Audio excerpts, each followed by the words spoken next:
Good afternoon, everyone.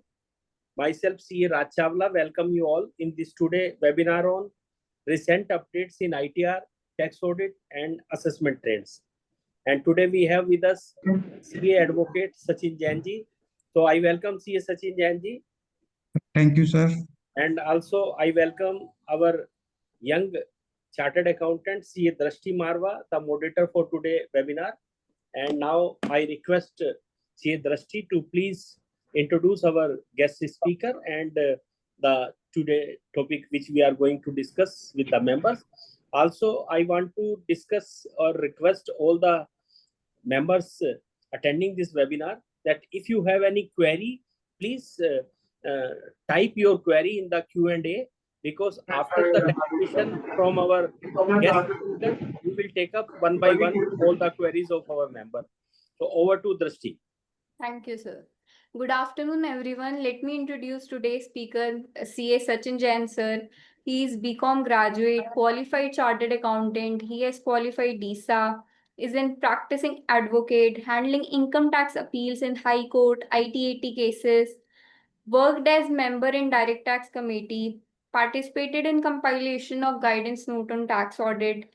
He is member of Delhi High Court Bar Association, member of IT-80 Bar Association, Sales Tax Bar Association member, speaker in number of seminars in NIRC, CIRC, SIRC, and other CPE study circles. So, welcome, Sachin, sir. Thank you, ma'am. Let me quickly give you the highlights of the today's session.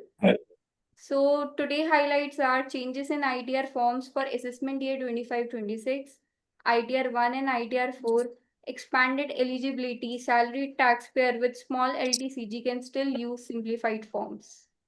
ITR 3, schedule AL reporting increase from 50 lakh to 1 crore. Profession codes, new reporting codes for influencers, FNO traders, commission agents, betting and gaming. ITRU updated return, the changes, correction of omissions within 24 months allowed.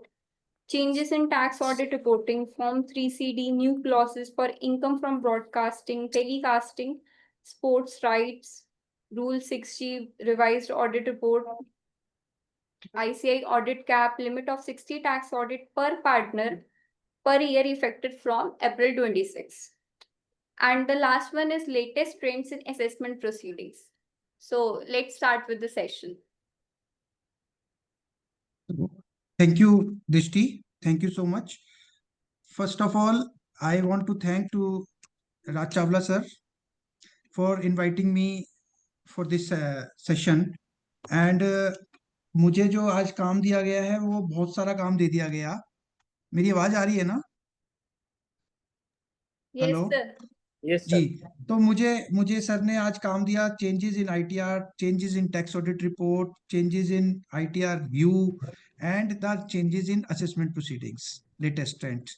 तो मुझसे किसी ने कहा कि इतना सारा तुम एक साथ 1-1.5 घंटे में कैसे कवर करोगे. मैंने कहा चलो कोशिश कर सकते हैं हम लोग. So let us start. And first I will start from changes in ITR forms. तो changes in ITR forms, I want to share my screen. Is it visible?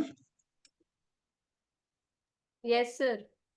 So first of all, ITR changes जो हर साल एक ritual है और हर साल changes बहुत सारे ITR में होते हैं, और इस बार भी ऐसे ही चेंजेस कुछ डिपार्टमेंट ने किए. और डिपार्टमेंट ने इस बार जो चेंजेस किए उसकी वजह से डिपार्टमेंट ने अपने आप ही एक डेट जो थी वो एक्सटेंड कर दी टू 15 सितंबर 2025. The notification was dated 27 May 2025. और हम सब लोगों को पता है कि पिछले साल तक हमें हर बार कोर्ट जाना पड़ता था, रिट पिटिशंस लगानी पड़ती थी कि सर इतना काम है, हमारी डेट बढ़ा दीजिए. इस बार डिपार्टमेंट ने खुद ही डेट बढ़ाई. तो जिसे कहते हैं ना, बिन मांगे मोती मिल गए हैं और मांगे मिले ना भीख. तो पिछली बार तक हम हर साल पिटिशन लगाते थे, हम मांगते थे डेट बढ़ाने के लिए, डेट नहीं बढ़ाई जाती थी. इस बार उन्होंने खुद ही डेट बढ़ा दी है और ये 15 सितंबर 2025 हो गई है.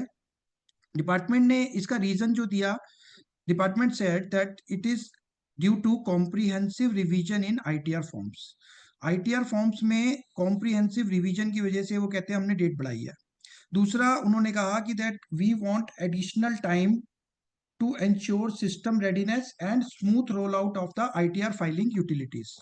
तो इसका मतलब ये हुआ कि डिपार्टमेंट को इतने चेंजेस करने थे या डिपार्टमेंट का सिस्टम इतना सक्षम नहीं था जो इन फॉर्म्स को टाइमली वो प्रोसेस कर पाते। तो इसीलिए इन्होंने कहा ये कि हम 15 सितंबर तक आपको डेट बढ़ा रहे हैं। तो ये डिपार्टमेंट का कहना था, जो उन्होंने अपने नोटिफिकेशन में कहा ये बात कि that this date is extended only because they want additional time. Now अब हम लोगों को पता है कि ऑलरेडी हमारे पास बर्डन होगा सितंबर में, ऑडिट्स का भी बर्डन होगा। टैक्स ऑडिट की date it may be extended because tax audit की जो यूटिलिटी है वो अभी भी चेंज हो रही है डेली बेसिस पे।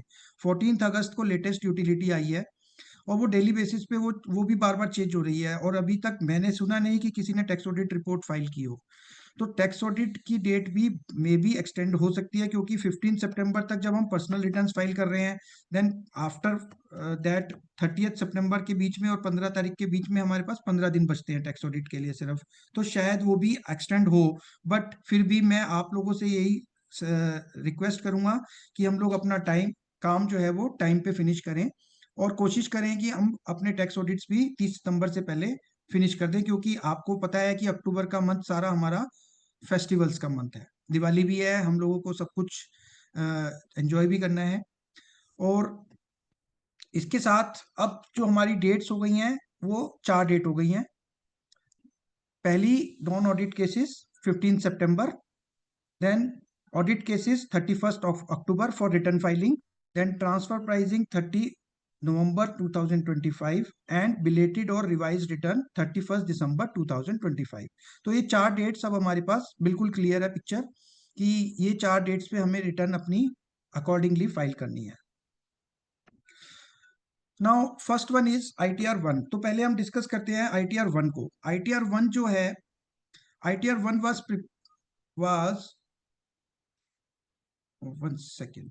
आईटीआर 1 इज, जैसे उसका नाम है सहज, ITR 1 form was prepared for resident individual tax payers other than individuals not ordinarily resident in India. So first of all, this form is applicable for residents only. Then total income up to rupees 50 lakhs. जिसकी भी income 50 lakhs से above होगी, that person has to select any other form except form 1.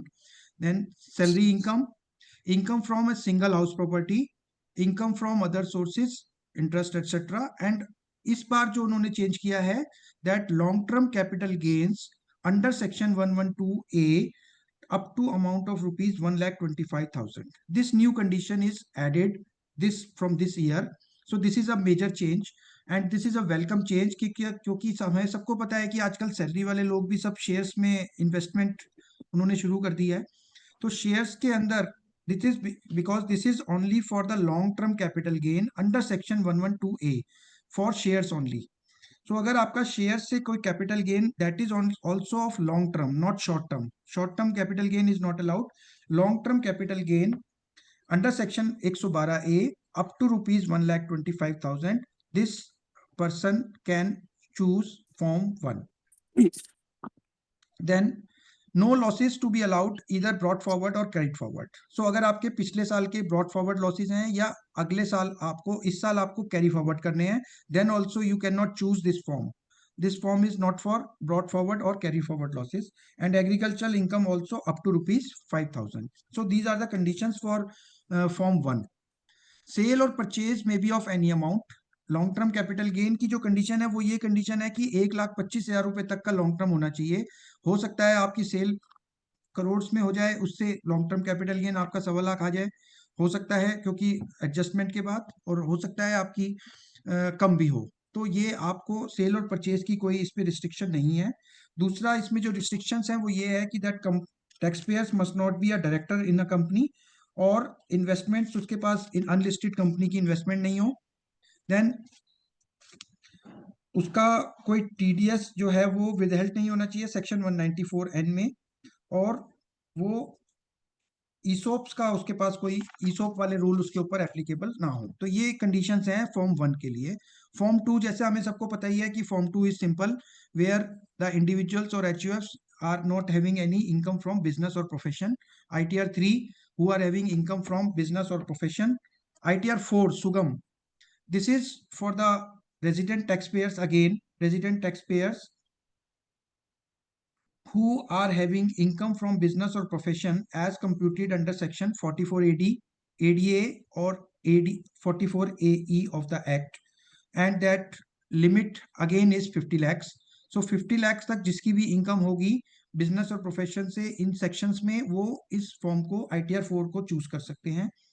Then इसमें भी same condition 1,25,000 वाली जैसे कि ITR 1 में हमने डिस्कस की, सेम कंडीशन इसमें भी है। आपका 1,25,000 तक का लॉन्ग टर्म कैपिटल गेन वो इसमें अलाउ होगा।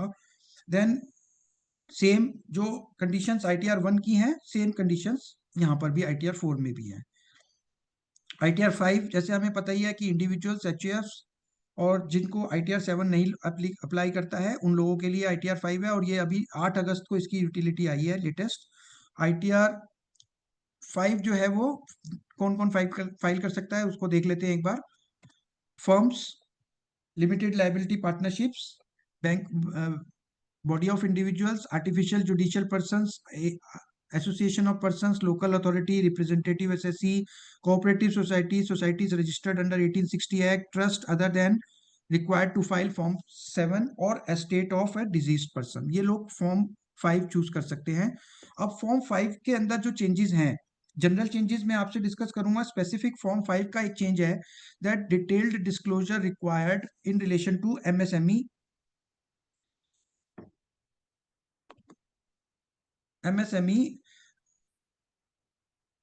Details payments. सो उसमें आपसे एक डिटेल पूछी गई है that any sum payable to a micro और small enterprise beyond the time limit specified in section 15 of the micro small and medium enterprise development act 2006। अब इस डिटेल का मतलब क्या है?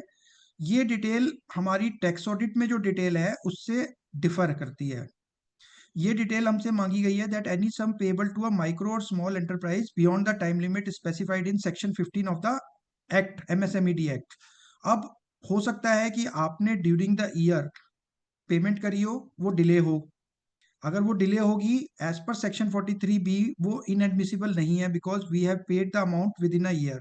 बट यहाँ पर आपसे ये पूछा गया है that any sum payable in defiance to the section 15।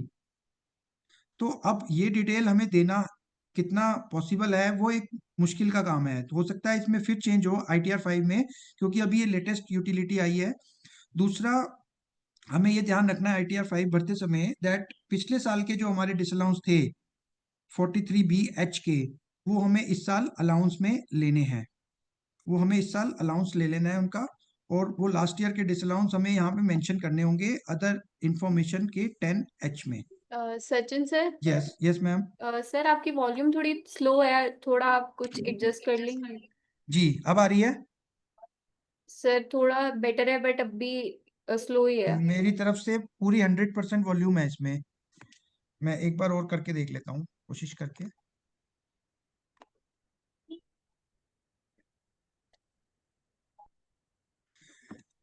अब आ रही है?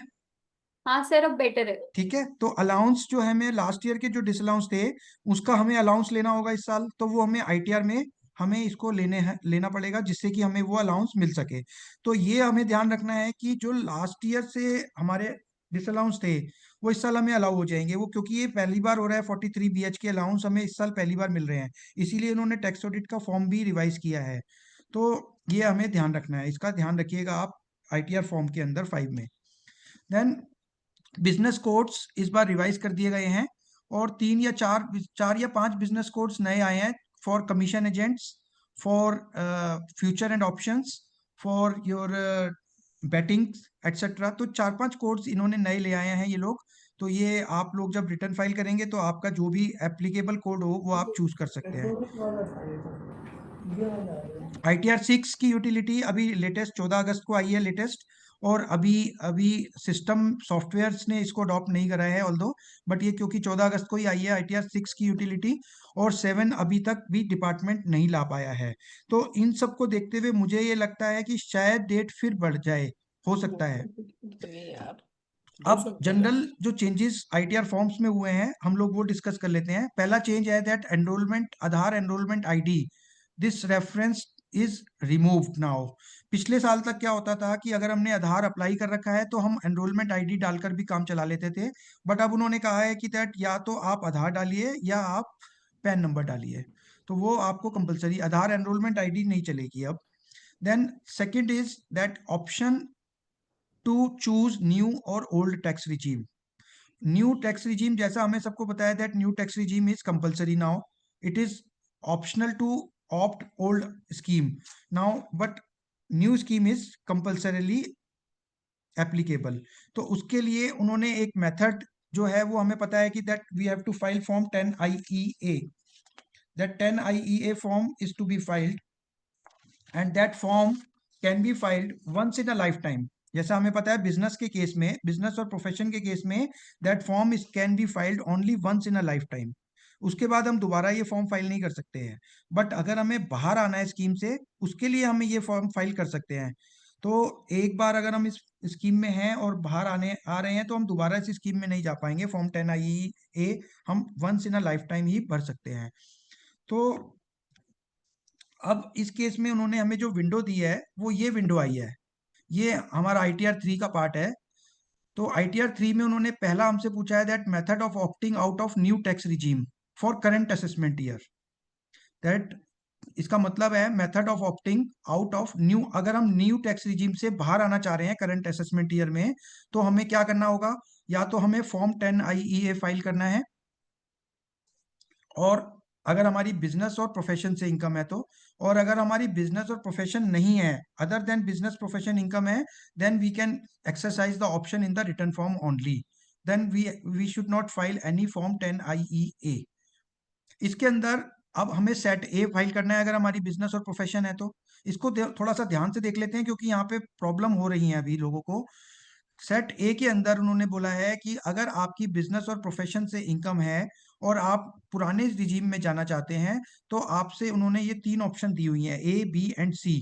फर्स्ट वन इज, उन्होंने पूछा that have you exercise the option under section 115 BAC 6 of opting out of new tax regime in assessment year 24-25। तो पहले तो ये समझ लीजिए कि हमें सिर्फ 24-25 की बात बतानी है, उससे पीछे हमने क्या किया वो हमसे नहीं पूछा जा रहा है। तो 24-25 में वो पूछ रहे हैं कि क्या आपने फॉर्म 10IEA फाइल किया था, अगर किया था तो आप उसका नंबर और डेट दे दीजिए। दूसरा उन्होंने आपसे फिर ये पूछा कि क्या आपने 10IEA, नो नो ऑप्शन है दूसरा, जहां पर है कि फर्स्ट वन इज यस, आप बाहर आना चाहते हैं, दूसरा आप नहीं आना चाहते हैं, तीसरी ऑप्शन है नॉट एप्लीकेबल। नॉट एप्लीकेबल उस केस में होगा जहां पर आपकी पिछले साल में कोई बिजनेस इनकम नहीं थी और आप पहली बार आपकी बिजनेस है, तो आपके ऊपर क्योंकि वो नॉट एप्लीकेबल होगा। तो जिसके केस में लास्ट ईयर बिजनेस इनकम नहीं थी असेसमेंट ईयर 24-25 में, और वो फर्स्ट टाइम यहाँ पर ओल्ड रिजीम को ऑप्ट करना चाहते हैं, तो ये नॉट एप्लीकेबल वो टिक करेंगे। तो इसमें कोई प्रॉब्लम या कोई क्वेरी हो तो मैं हाथ के हाथ डिस्कस करता चलूंगा। Then the major change is in the long term capital gain and short term capital gain. इसकी वजह से हमारे फॉर्म्स बहुत ड्रास्टिकली चेंज हुए हैं, और इसमें कैपिटल गेन की जो डिटेल है, क्योंकि हमें सबको पता है कि 23 जुलाई 2024 एक कट ऑफ डेट है, जैसे कि शेयर्स के केस में 31 जनवरी 2018 थी, ऐसे ही यहाँ पर 23 जुलाई 2024 की एक कट ऑफ डेट उन्होंने डाल दी है। तो 23 जुलाई 2024 से पहले के जो कैपिटल गेन है वो अलग तरीके से कैलकुलेट होंगे, एंड 23 जुलाई 2024 के जो कैपिटल बाद के कैपिटल गेन है वो हमारे अलग से कैलकुलेट होंगे, तो उसका मेथड थोड़ा सा डिफरेंट हो जाएगा। तो उसके लिए उन्होंने हमारे को कैपिटल गेन के अंदर चेंजेस कर दिए गए हैं। हमें अब जो डिटेल्स देनी होंगी वो डिटेल्स सेपरेटली देनी होंगी। तो पहले आप लोगों ने देखा होगा कि हमारे सॉफ्टवेयर्स के अंदर यूटिलिटी एक अलग सिस्टम से चलती है। सॉफ्टवेयर के अंदर पहले आप अगर कैपिटल गेन की डिटेल डालते थे तो वो आपसे पूछता था कि up to 15 June, then up to 50 from 16 to 15 September. वो क्यों मांगता था? क्योंकि एडवांस टैक्स की कैलकुलेशन के लिए। तो अब उसमें एक कॉलम और बढ़ गया है, that up to 15 June, then from 16 June to 22 July, then 22 July to 15 September. ऐसे ही उसमें एक दो कॉलम ये उन्होंने इंक्रीज कर दिए हैं। तो अब आपको जो डिटेल देनी है वो कैपिटल गेन की, वो इस डेट के हिसाब से देनी होगी और कैलकुलेशन भी आपकी उसी हिसाब से हो जाएगी।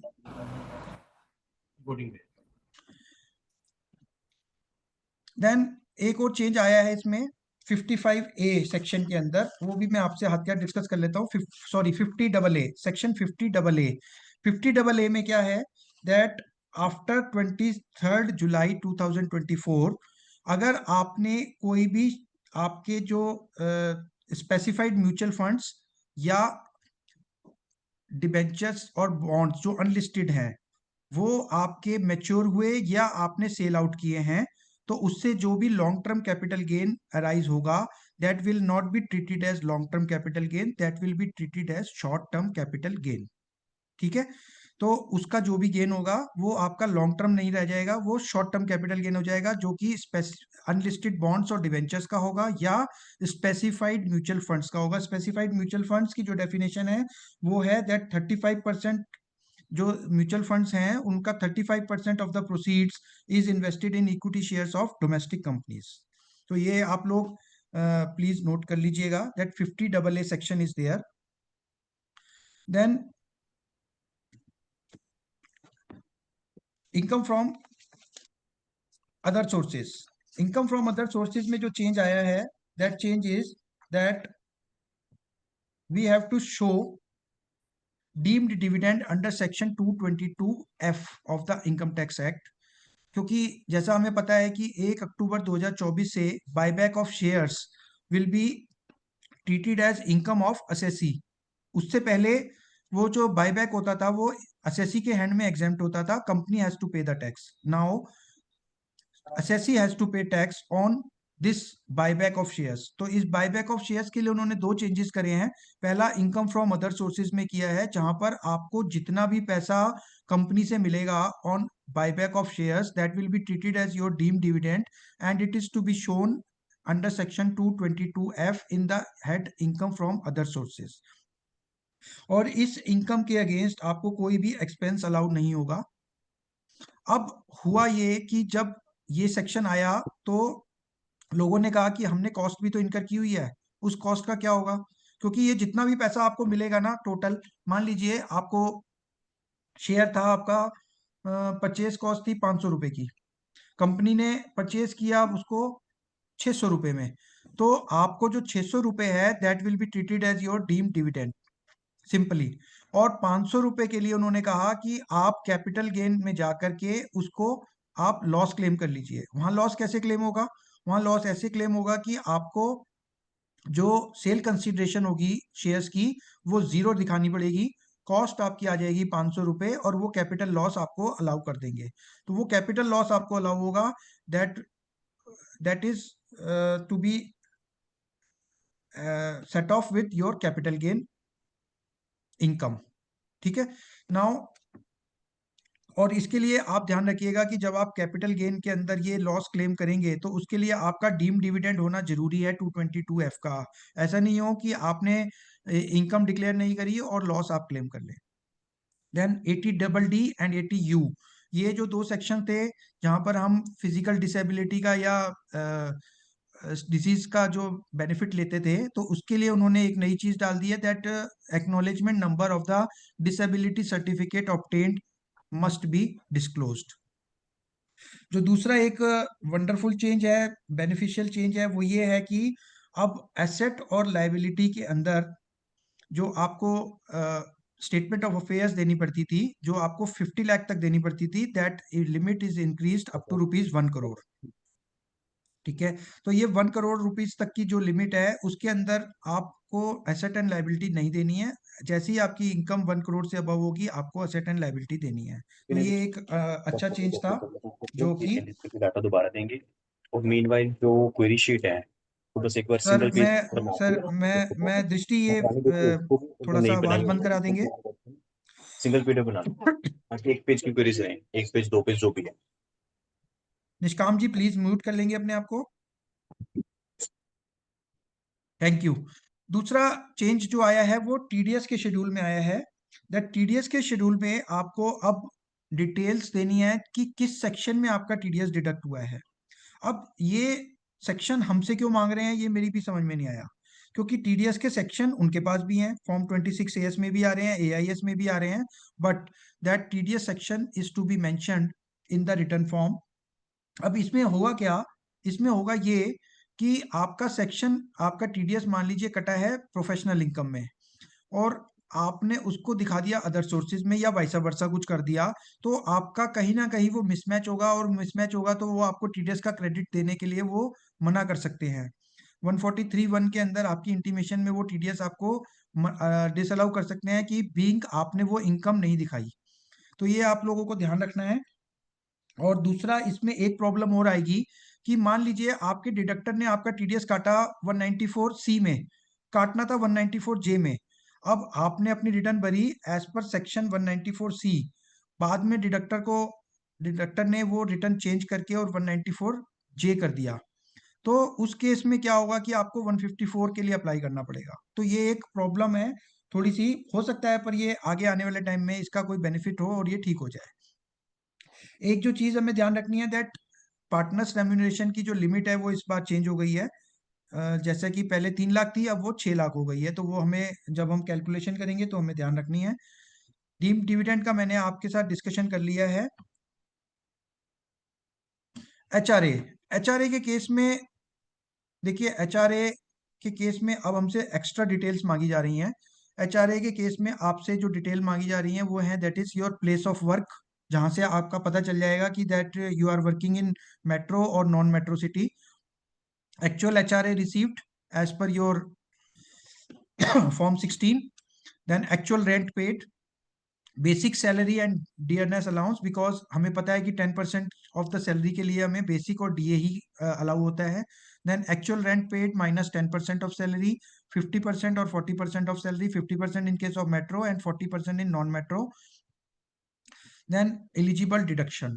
तो ये आपको सारी डिटेल्स एचआरए के केस में फर्निश करनी पड़ेगी। अब इसमें प्रॉब्लम ये है कि एचआरए के केस में जो कैलकुलेशन होती है that is to be monthly calculation, क्योंकि हो सकता है ड्यूरिंग द ईयर आपकी सैलरी इंक्रीज हुई हो और उस इंक्रीज की वजह से आपका जो ये actual rent paid minus 10% of salary है वो हिलेगा, या आपके ड्यूरिंग द ईयर 2 एम्प्लॉयर्स हो गए हो, एक ने आपको एचआरए दिया हो एक ने नहीं दिया हो, या आपकी कोई कोई और प्रॉब्लम इस तरीके से आ गई हो एचआरए में, तो एचआरए मंथली कैलकुलेट करना पड़ेगा आपको। बट आपको जब वहां पर एंट्री करनी, क्योंकि सॉफ्टवेयर तो मंथली अलाउ कर रहा है हमें, बट यूटिलिटी जो एक्सेल यूटिलिटी डिपार्टमेंट ने दी है उसमें ऐसा कोई मंथली वाला ऑप्शन हमें नहीं दिया गया है।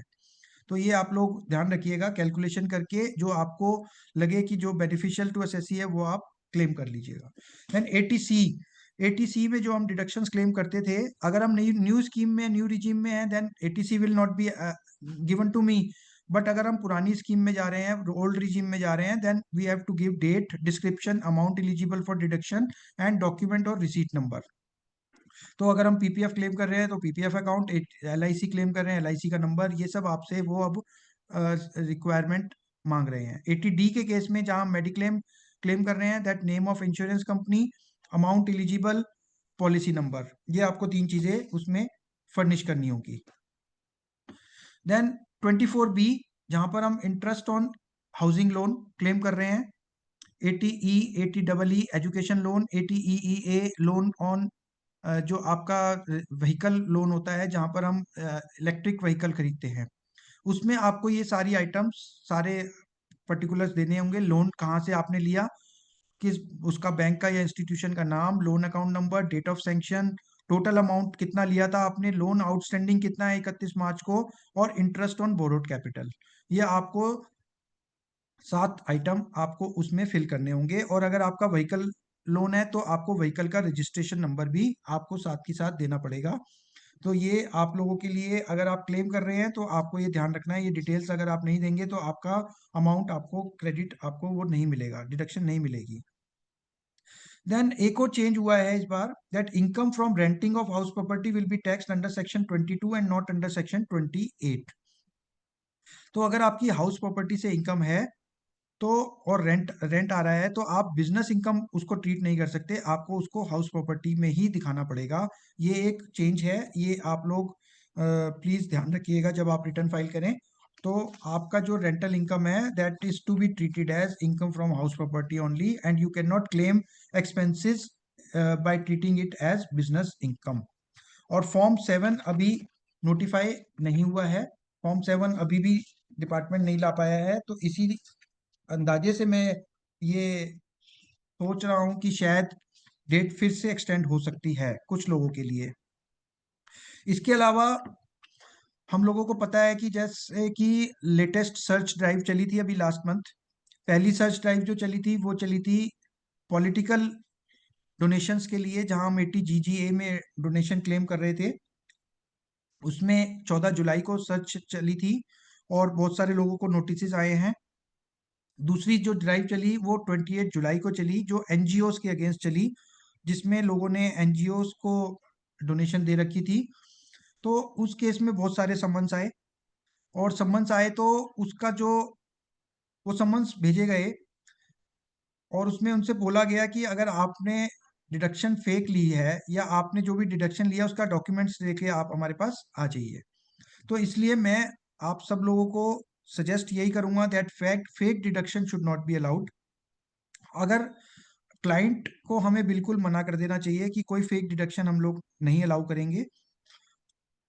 दूसरा जो इंस्टीट्यूट भी हमें बोलता है that we have to take know your client form from the client, जिसमें हम उनके सारी चीजों पे जो भी हम आईटीआर फिल कर रहे हैं उसकी हम डिटेल ले लें उनसे और उसको साइन करा के अपनी फाइल में रखें। एक चेंज और भी है जो आईटीआर 1 और 4 से रिलेटेड है। इसमें जो आपका 1,25,000 रुपए का कैपिटल गेन है, लॉन्ग टर्म कैपिटल गेन है, that is not exempt capital gain, उसका टैक्स रेट 0 है, सिर्फ उसको एग्जेम्प्ट नहीं है। तो आप लोगों को ये ध्यान रखना है कि अगर आपकी other income suppose 49 lakh rupees है और मेरा लॉन्ग टर्म कैपिटल गेन है शेयर्स का 1,25,000 रुपए, तो इनकम कितनी हो जाएगी? 50,25,000 रुपए। और अब उस केस में आप आईटीआर 1 या 4 चूज नहीं कर पाएंगे, क्योंकि आपकी इनकम, टोटल इनकम जो है वो मोर देन 50 लाख हो जाएगी। तो ये आप लोग ध्यान रखिएगा। दूसरा, जो सरचार्ज लगेगा, सरचार्ज भी अगर आपका 50,25,000 हो गया तो आपको सरचार्ज भी वो 50 लाख से अबव वाला सरचार्ज भी आपको लग जाएगा। तो ये थोड़े से जो चेंजेस थे जो मैंने आपके साथ डिस्कस किए हैं आईटीआर से रिलेटेड। अब हम आते हैं आईटीआर यू पे, अपडेटेड रिटर्न। अपडेटेड रिटर्न का कॉन्सेप्ट लाई थी गवर्नमेंट, और गवर्नमेंट ने ये बोला, सबसे पहले जब लाई थी ओरिजिनली वो 2 सालों के लिए लाई थी 139 सबसेक्शन 8A में। इसमें गवर्नमेंट ने ये बोला था कि आप लोग 2 साल तक की रिटर्न आप अपनी रिवाइज कर सकते हैं। और रिवाइज करने के लिए, रिवाइज इन द सेंस कि अगर आपने रिटर्न फाइल नहीं करी, मान लीजिए आपकी रह गई, आप फाइल कर दीजिए। आपने गलत फाइल कर दी, कुछ गलती है आपको लग रहा है, तो आप अपडेट करके टैक्स दे दीजिए। तो जो कंसेप्ट था वो ये था कि if you have filed the updated return within 12 months then 25% extra tax to be paid, and if filed within 24 months 50% tax to be paid, extra tax to be paid. अब now updated returns is allowed for 4 years। अब जब ये 4 years किया तो इसका मतलब ये था कि हमारे फाइनेंस मिनिस्टर के दिमाग में कुछ ना कुछ तो चल रहा होगा कि 4 years करने का बेनिफिट क्या होगा। अब बेनिफिट क्या हुआ? बेनिफिट ये हुआ कि आप सब लोगों ने न्यूज भी देखी होगी। न्यूज ये थी कि जैसे ही ड्राइव चली 14 जुलाई को, आपकी जो पॉलिटिकल डोनेशंस वाली ड्राइव चली, तो लोगों ने 1,040 करोड़ रुपए का टैक्स दिया। लोगों ने सरेंडर कर दिया 1,040 करोड़ रुपए का टैक्स दे करके। तो ये यूटिलिटी अब स्टार्ट हो चुकी है। और इसमें आप अगर within 36 months from the end of assessment year file करते हैं तो 60% एक्स्ट्रा टैक्स होगा. If filed within 48 months then 70% tax to be extra tax to be paid. और असेसमेंट ईयर 21-22 तक की आप रिटर्न अभी अपडेट कर सकते हैं. तो जिनके भी पॉलिटिकल डोनेशन वाले केस होंगे, अगर वो 21-22 के भी है, तो if they want they can file updated return also in that case by paying 70% tax, extra tax. तो ये मेरी फर्स्ट थी. सेकेंडली जो मुझे दिया गया था वो था that changes in tax audit report. Changes in tax audit report के लिए मैं दूसरी स्लाइड चला रहा हूं एक बार.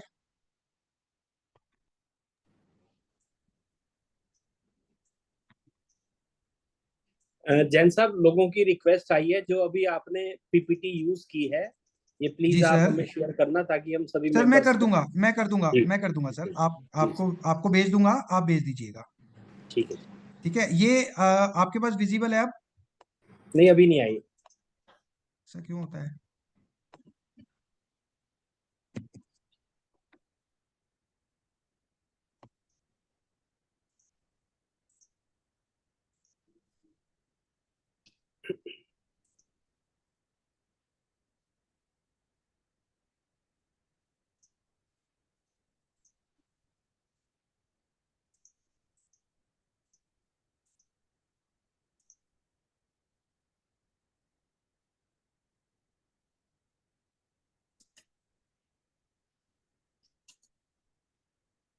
अब प्रोसेस हो रही है.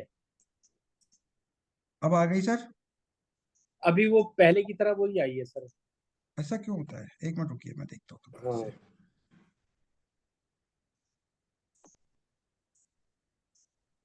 पहले की तरह जैसे वो था ना, वो आया था. जी जी जी, एक मिनट सर.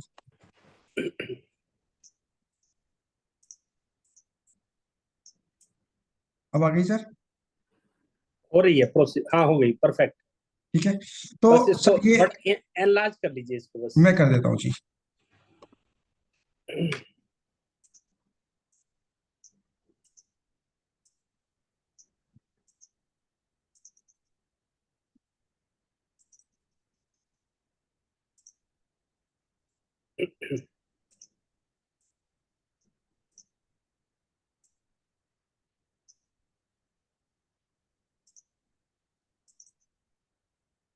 ठीक है सर.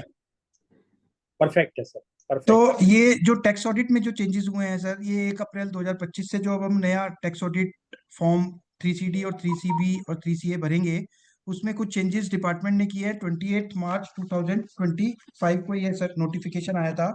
और इस नोटिफिकेशन में उन्होंने कुछ चेंजेस करे छोटे छोटे, वो हम लोग डिस्कस कर लेते हैं.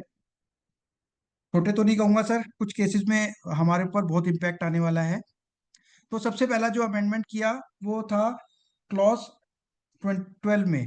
क्लॉज 12 के अंदर उन्होंने एक नई क्योंकि एक सेक्शन इंट्रोड्यूस हुआ था 44BB-C, जिसके अंदर उन्होंने ये कहा था कि दैट प्रॉफिट फ्रॉम बिजनेस और जो आपके operation of cruise in case of non resident, जो लोग भी इस बिजनेस में ऑपरेशन में कवर्ड हैं, वो लोग 44BB-C के अंदर अपनी इनकम प्रिजम्पटिव बेसिस पे 20% फ्लैट दे करके वो कर सकते हैं. तो उन्होंने क्लॉज 12 जो हमें बोलता है, क्लॉज 12 बोलता है कि अगर हमारे P&L के अंदर कोई भी इनकम ऑन प्रिजम्पटिव बेसिस है then we have to disclose in clause 12. तो इन्होंने एक ये आइटम है क्लॉज 12 के अंदर ऐड कर दिया 44BB-C की. तो अगर हमारे P&L के अंदर कोई आइटम इस सेक्शन से रिलेटेड है प्रिजम्पटिव बेसिस पे, वो हमें यहाँ पर क्लॉज 12 में देनी होगी. देन क्लॉज 19 में उन्होंने चेंज किया कि क्लॉज 19 के अंदर वो हमसे कहते थे कि आपने कोई डिडक्शन क्लेम की है तो वो आप हमें स्पेसिफिक सेक्शन वाइज बताइएगा. उसमें से इन्होंने 4 सेक्शन को रिमूव कर दिया है, जिसमें से 2 तो मेरे को लगता है बहुत पहले ही खत्म हो गए थे और डिपार्टमेंट ने अब चेंज किया है तो उनको याद आया होगा. 32AC, 32AD, 35AC and 35CCB, ये 4 सेक्शन उन्होंने रिमूव कर दिए हैं. तो ये कोई खास चेंज नहीं था. नाउ आते हैं क्लॉज 21 पे. क्लॉज 21 के अंदर उन्होंने जो चेंज किया है सर, वो उन्होंने किया है कि नया एक्सपेंडिचर उन्होंने डाल दिया है जिसकी डिटेल आपको देनी है. That expenditure incurred to settle proceedings initiated in relation to contravention under such law as may be notified by the central government.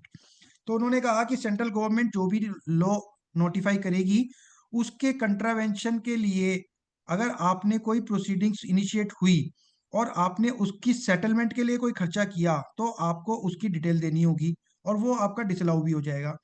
तो अब गवर्नमेंट ने अभी तक 23 अप्रैल 2025 को 4 लॉ नोटिफाई कर दिए हैं। पहला सेबी एक्ट, दूसरा सिक्योरिटी कॉन्ट्रैक्ट रेगुलेशन एक्ट, तीसरा डिपॉजिटरीज एक्ट और चौथा कंपटीशन एक्ट। तो ये 4 एक्ट उन्होंने नोटिफाई किए हैं अभी। इनसे कंट्रावेंशन से रिलेटेड कोई प्रोसीडिंग्स आपकी इनिशिएट हुई और आपने उसको सेटल करने के लिए कोई एक्सपेंडिचर किया तो आपको क्लॉज 21 में वो फिल करना है सर। अब आते हैं सर 22 पे। ये मुझे लगता है टैक्स ऑडिट पे ना सबसे खतरनाक क्लॉज हो गया है आज की डेट में।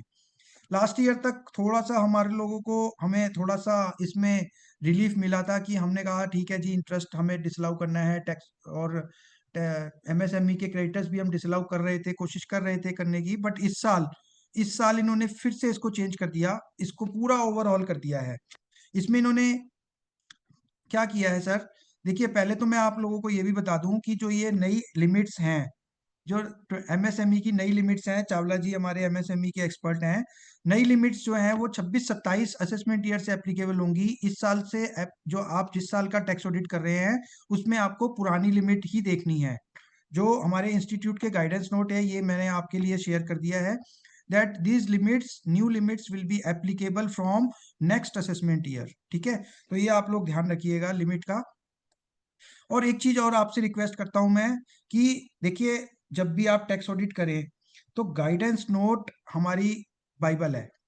गाइडेंस नोट को जरूर आप लोग रेफर करिए, कहीं पे भी आपको प्रॉब्लम आती है सबसे पहले गाइडेंस नोट को रेफर करिए, एक्ट को रेफर करिए, उसके बाद आप अपने किसी फ्रेंड से रेफर करिए, क्योंकि गाइडेंस नोट ही हमें बचाएगा जब भी बचाएगा। गाइडेंस नोट में जो भी लिखा है हम उससे वैसे भी हम बाउंडेड हैं as per the institute rules. तो ये आप लोग ध्यान रखिएगा। हमारे इंस्टीट्यूट ने बड़ा अच्छा गाइडेंस नोट बनाया है इस साल। पहले तो गाइडेंस नोट कई सालों तक नहीं आता था, फिर चावला जी थे जब काउंसिल में तो 2022 में चावला जी आया पहली बार काफी टाइम के बाद। जी सर, 2022 में पहली बार काफी टाइम के बाद चेंज होके गाइडेंस नोट आया। 8 साल के बाद जी, तो उसके बाद अब तो हर साल ही लाना पड़ रहा है क्योंकि हर साल इतने चेंजेस हो रहे हैं तो हर साल चेंज होके आ रहा है। तो अब इसमें पार्ट 1 की बात करते हैं। पार्ट 1 में क्या है सर कि interest inadmissible to be reported है। जो भी आप इंटरेस्ट का प्रोविजन करेंगे, जो भी आप इंटरेस्ट एमएसएमई के डिफॉल्ट के लिए देंगे वो आपको यहाँ पर रिपोर्ट करना होगा, वो आपको डिसअलाउ हो जाएगा, वो आपको अलाउड नहीं होगा। अब देखिए क्योंकि हम सब लोग आपस में चार्टर्ड अकाउंटेंट्स ही हैं, हमें पता है बहुत सारे एसएससी इसको प्रोवाइड भी नहीं करते हैं। और जब प्रोवाइड नहीं कर रहे हैं तो हमारा इंस्टीट्यूट क्या कहता है, इंस्टीट्यूट कहता है कि अगर एसएससी ने कोई इंटरेस्ट प्रोवाइड नहीं करा है तो आपको नील रिपोर्टिंग होगी। ये हमारे गाइडेंस नोट में लिखा हुआ है। और इसमें आपको तीनों की रिपोर्टिंग करनी है, माइक्रो, स्मॉल और मीडियम। इसमें तीनों की रिपोर्टिंग होगी सर, ये ध्यान रखिएगा। इसमें सिर्फ माइक्रो और स्मॉल की नहीं है, इसमें तीनों का इंटरेस्ट आपको डिसअलाउ हो जाएगा। देन ये गाइडेंस नोट मैंने आप लोगों के लिए किया जिसमें एंटरप्राइज की डेफिनेशन दी गई है, जिसमें उन्होंने बताया है कि that trader is out of this MSME disallowance. Trader को ये 43BH नहीं लगेगा, ये उन्होंने इंस्टीट्यूट ने गाइडेंस नोट में लिखा है। देन ये यूटिलिटी जो अभी डिपार्टमेंट ने इशू करी है लेटेस्ट, पहले जब यूटिलिटी आई थी जुलाई के अंदर 15 या 14 जुलाई को, 18 तारीख को आई थी शायद, उसमें क्या था कि ये जो सेकंड वाला आइटम है, ये जो आइटम है ये वाला जो था ये ऑटोमेटिक ऑटो रिफिल हो रहा था। ये कह रहा था जब आप नीचे के 2 आइटम भरेंगे तो थर्ड ऊपर अपने आप ऑटोमेटिक इनका टोटल आ जाएगा, जो कि बिल्कुल ही गलत था। बट अब डिपार्टमेंट ने जो लेटेस्ट यूटिलिटी दी है उसमें इस तीनों अमाउंट को आपको फिल करना है। तो पहला अमाउंट तो मैंने आपसे डिस्कस कर लिया, that amount of interest inadmissible under section 23 of the MSME enterprises. इसमें देखिए माइक्रो, स्मॉल एंड मीडियम तीनों हैं। सेकेंड उन्होंने पूछा है the total amount required to be paid to a micro और स्मॉल एंटरप्राइजेस। यहाँ पर मीडियम नहीं है, यहाँ पर बिल्कुल ध्यान रखिएगा मीडियम नहीं है। तो माइक्रो और स्मॉल एंटरप्राइजेस को total amount required to be paid as refer to in section 15 of the MSMED act during the previous year. तो यहाँ पर अब हमें क्या देना है, देखिए यहाँ पर जो रिपोर्ट करना है आपको, पहली बात तो जो हमने डिस्कस की है माइक्रो और स्मॉल का देना है। दूसरा इसमें जो रिपोर्ट करना है आपको the total amount required to be paid, मतलब जो आपको पे करना था एज पर सेक्शन 15। सेक्शन 15 क्या कहता है? सेक्शन 15 कहता है कि दैट या तो आपको अगर रिटर्न एग्रीमेंट है then you can pay within 45 days, और अगर रिटर्न एग्रीमेंट नहीं है then you have to pay within 15 days. वो एक अलग चीज है, अपॉइंटेड डेट वगैरह उसकी हम उसमें नहीं जा रहे हैं कॉम्प्लिकेशंस में, बट 15 दिन और 45 दिन मान के चल रहे हैं हम लोग अभी। तो अगर आपने जो भी amount required to be paid to the small and micro enterprises during the whole year वो था, वो आपको यहाँ पर पूरे साल का लिखना होगा। अब पूरे साल का आपको कैलकुलेट करना पड़ेगा, ठीक है। इसमें आप परचेजेस नहीं लिखेंगे, इसमें आपको अमाउंट लिखना है जो आपको पे करना था। अब उसमें क्योंकि देखिए जो मेरी जहां तक अंडरस्टैंडिंग आ रही है वो यही है कि GST अमाउंट भी उसमें इंक्लूड होगा। दूसरा ये इस क्लॉज में कोई प्रॉब्लम किसी को, तो हम आगे चलेंगे फिर सर, ठीक है। जैन साहब अगर आप अलाउ करें मैं 10 मिनट इसको थोड़ा सा एलोबरेट करूं MSME बिल्कुल के सर, point of view बिल्कुल सर, मैं अलाउ नहीं कर सकता आपको, मैं तो आपको बोल रहा हूँ आप करिए sir ji. So thank you Jain साहब। जी तो मैं सबसे पहले ये MSME एक्ट की जो रिक्वायरमेंट है, क्योंकि जो MSME एक्ट है ये 2006 में आया था, और जो ये रिक्वायरमेंट है कि हमें आउटस्टैंडिंग पेमेंट और प्लस जो इंटरेस्ट है MSME को, वो दोनों चीजें दिखानी है being a auditor as per the companies act as well as per the income tax act. जो हम टैक्स ऑडिट करते हैं वहां पे भी रिपोर्टिंग थी पहले से, और कंपनीज एक्ट के अंदर भी रिपोर्टिंग थी।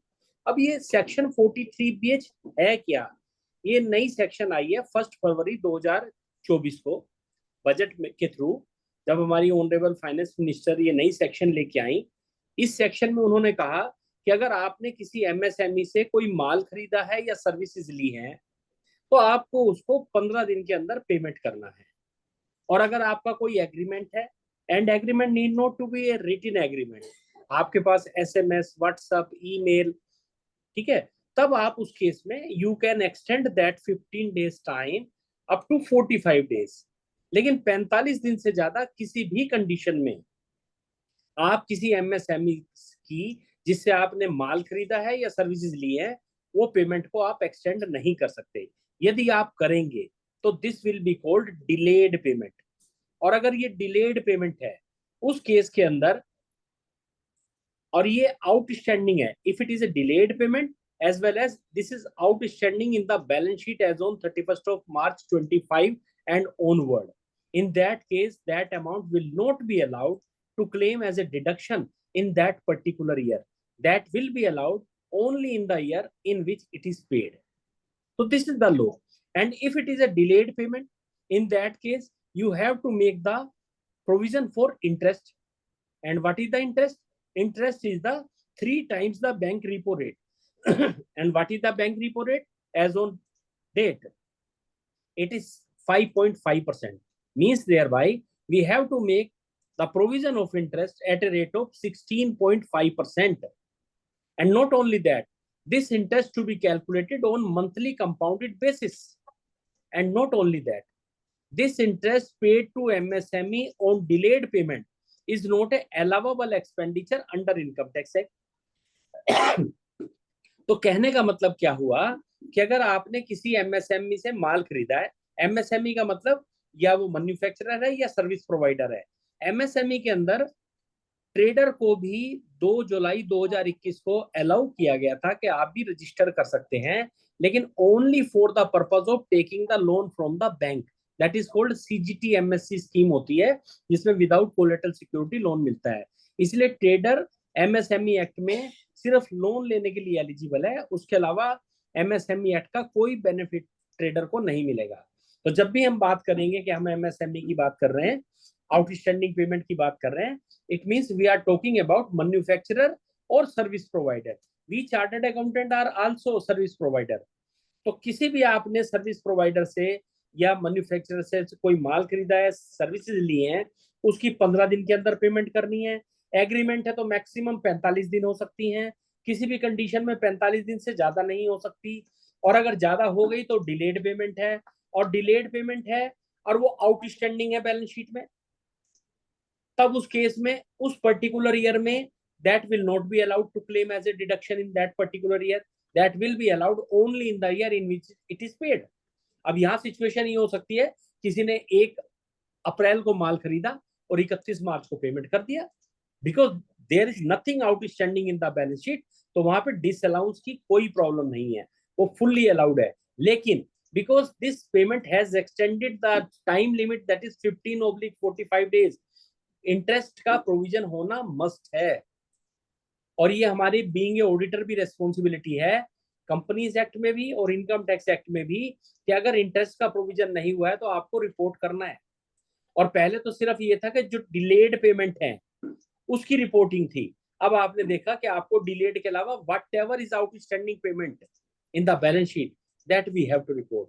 और यहाँ पे कंपनीज एक्ट में कंपनीज की भी रेस्पॉन्सिबिलिटी लगा दी है एमसीए ने, कि उनको भी हाफ ईयरली रिटर्न अपलोड करनी पड़ेगी, यानी कि 30 सितंबर और 31 मार्च विद इन ए मंथ, यानी कि 30 सितंबर वाली 31 मई तक आपको कंपनी को, जो रजिस्टर्ड कंपनी है, उसको रिपोर्ट करना है, और 31 मार्च वाली 30 अप्रैल तक उसको रिपोर्ट करनी है। तो आप बीइंग ऑडिटर अगर कंपनी का ऑडिट कर रहे हैं, चाहे कंपनी एक्ट में कर रहे हैं या टैक्स ऑडिट कर रहे हैं, तो वहां से भी उनसे उस जो एमसीए में उन्होंने एमएसएमई का फॉर्म 1 भरा है उसकी कॉपी लेके भी आप वहां से भी डिटेल डाउनलोड कर सकते हैं कि कौन कौन सी पेमेंट जो है आउटस्टैंडिंग है जो हमें रिपोर्ट करनी है। अब यहाँ पे मैं आपको एक बहुत अच्छी टिप देता हूँ। आपको कैसे पता लगेगा कि ये एमएसएमई है कि नहीं है? Whatever is outstanding amount is there in the balance sheet, how you will come to know that whether this is MSME और नॉट? तो उसके लिए 3 स्टेप का मेरे पास एक फार्मूला है। पहला स्टेप कि आप अपने क्लाइंट से MRL लेंगे, मैनेजमेंट रिप्रेजेंटेशन लेटर, कि सर मेरे को आपने बैलेंस शीट दी है, इसके अंदर ये लायबिलिटीज खड़ी हैं, प्लीज मुझे बताइए इसमें कौन कौन लोग हैं जो एमएसएमई में रजिस्टर्ड हैं, क्योंकि क्लाइंट ने केवाईसी ऑलरेडी किया हुआ होता है। ठीक है। नंबर 2, जो आपकी ऑडिट टीम जाएगी टैक्स ऑडिट करने के लिए या कंपनी ऑडिट करने के लिए, उनसे कहिए कि जब वो ऑडिट करें तो ये चेक करें कि जो बिल्स हैं, जो खर्चे के बिल हैं या परचेज के बिल हैं, कहीं ऐसा तो नहीं बिल के ऊपर एमएसएमई का रजिस्ट्रेशन नंबर लिखा हुआ है? पार्टी ने तो एमआरएल में लिख के दिया नहीं, बिल के ऊपर लिखा हुआ था। Who will be responsible? We the auditor. तो हमने सिर्फ पार्टी पे ब्लाइंड फेथ नहीं करना है, हमने उन बिलों को चेक करना, अगर बिल के ऊपर लिखा हुआ है तो हमें उसे रिपोर्ट करना है और अपनी पार्टी को बताना है कि देखिए आप मना कर रहे हैं, ये एमएसएमई नहीं है, जबकि बिल के ऊपर तो एमएसएमई नंबर लिखा हुआ है। ठीक है sir. Third and last instruction कि आपने अपनी पार्टी की ईमेल से सारी आउटस्टैंडिंग पेमेंट जो उसकी लायबिलिटीज खड़ी है उनको एक मेल करवानी है, that this much of your amount is outstanding in my books of account, kindly let me know whether you are a MSME or not. If yes, kindly provide me the copy of your registration certificate, that is the Udyam registration. और एक line और जोड़िएगा उसमें कि if your reply is not received by me within 7 days or 10 days, whatever is suitable to you, in that case it will be assumed that you are not MSME। मेरी बला से अगर वो सामने वाला मुझे नहीं रिपोर्ट करता, मैं बीइंग ऑडिटर मैं कैसे पता लगाऊंगा कि ये MSME है कि नहीं है?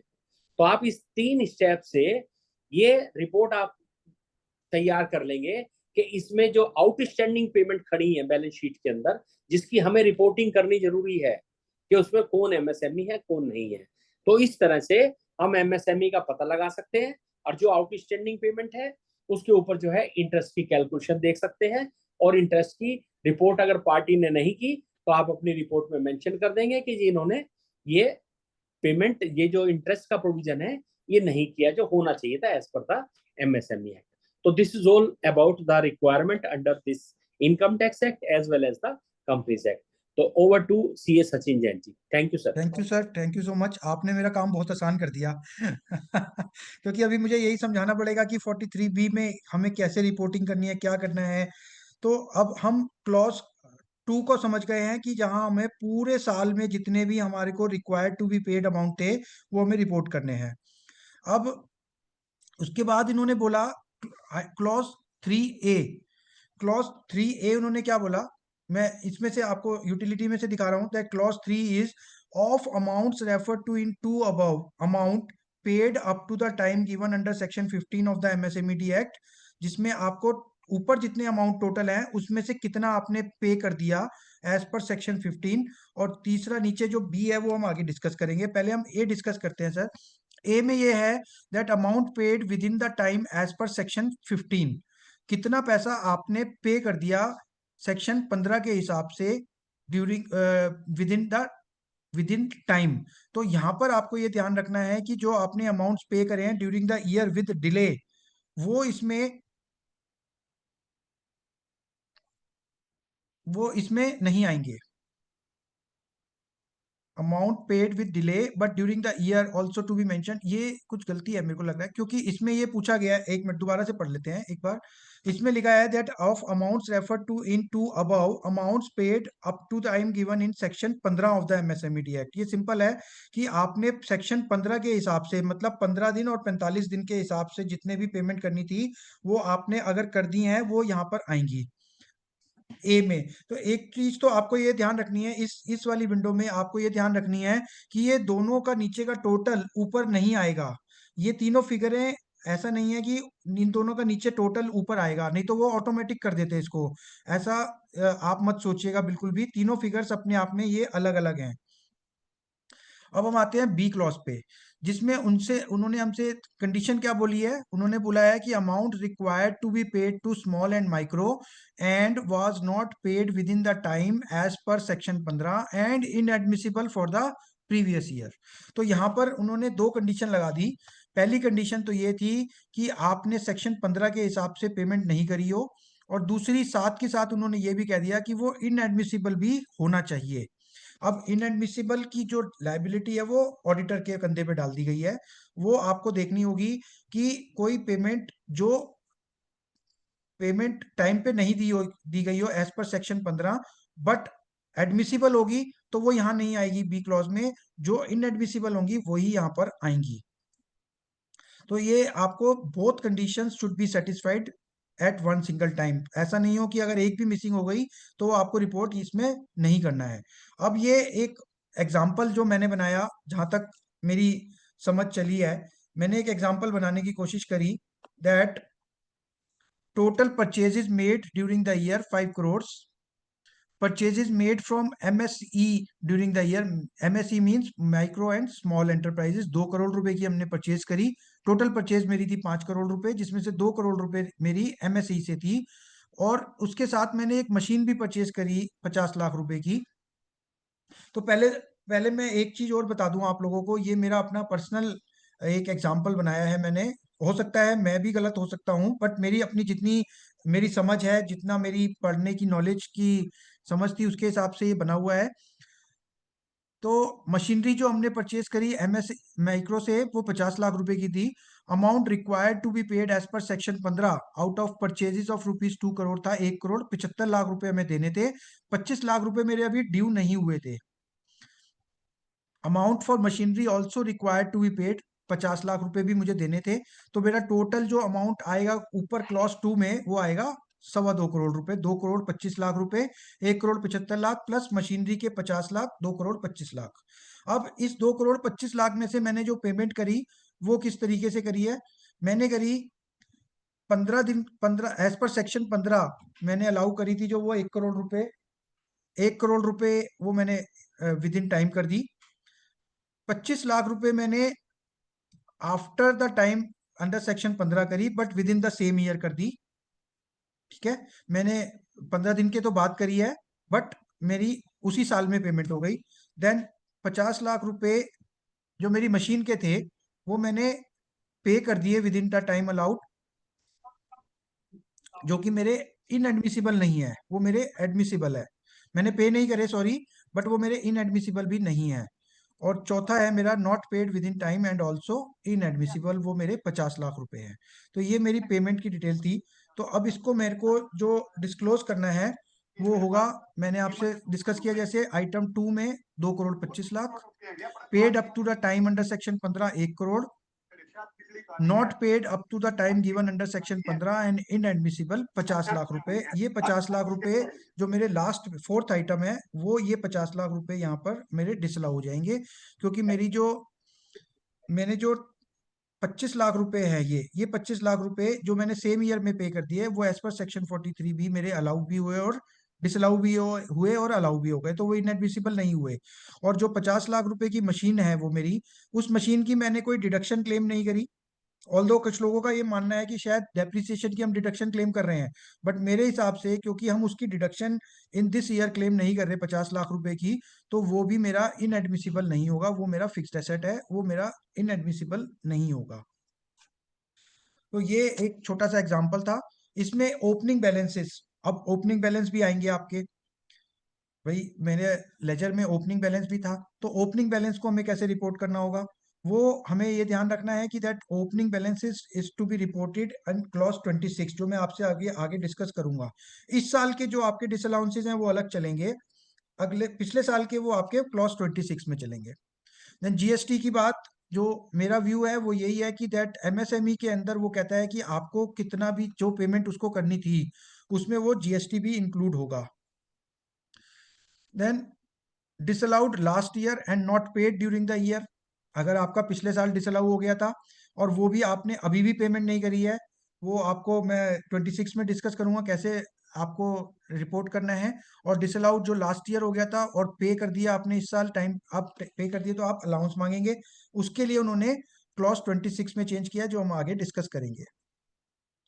देन इंस्टीट्यूट का जो गाइडेंस नोट है सर, वो ये कहता है कि that we have to report only the balances available as on outstanding as on 31 March 2025। जो भी आपकी बैलेंस शीट में 2025 31 मार्च को जो बैलेंसेस आ रहे हैं उसी में से डिसअलाउंस होगा। और उसका डिसअलाउंस के लिए आपको प्रॉपर डॉक्यूमेंटेशन चाहिए एसएससी से, जो चावला जी ने बहुत अच्छे से एक्सप्लेन कर दिया कि हमें एमएसएमई सर्टिफिकेट।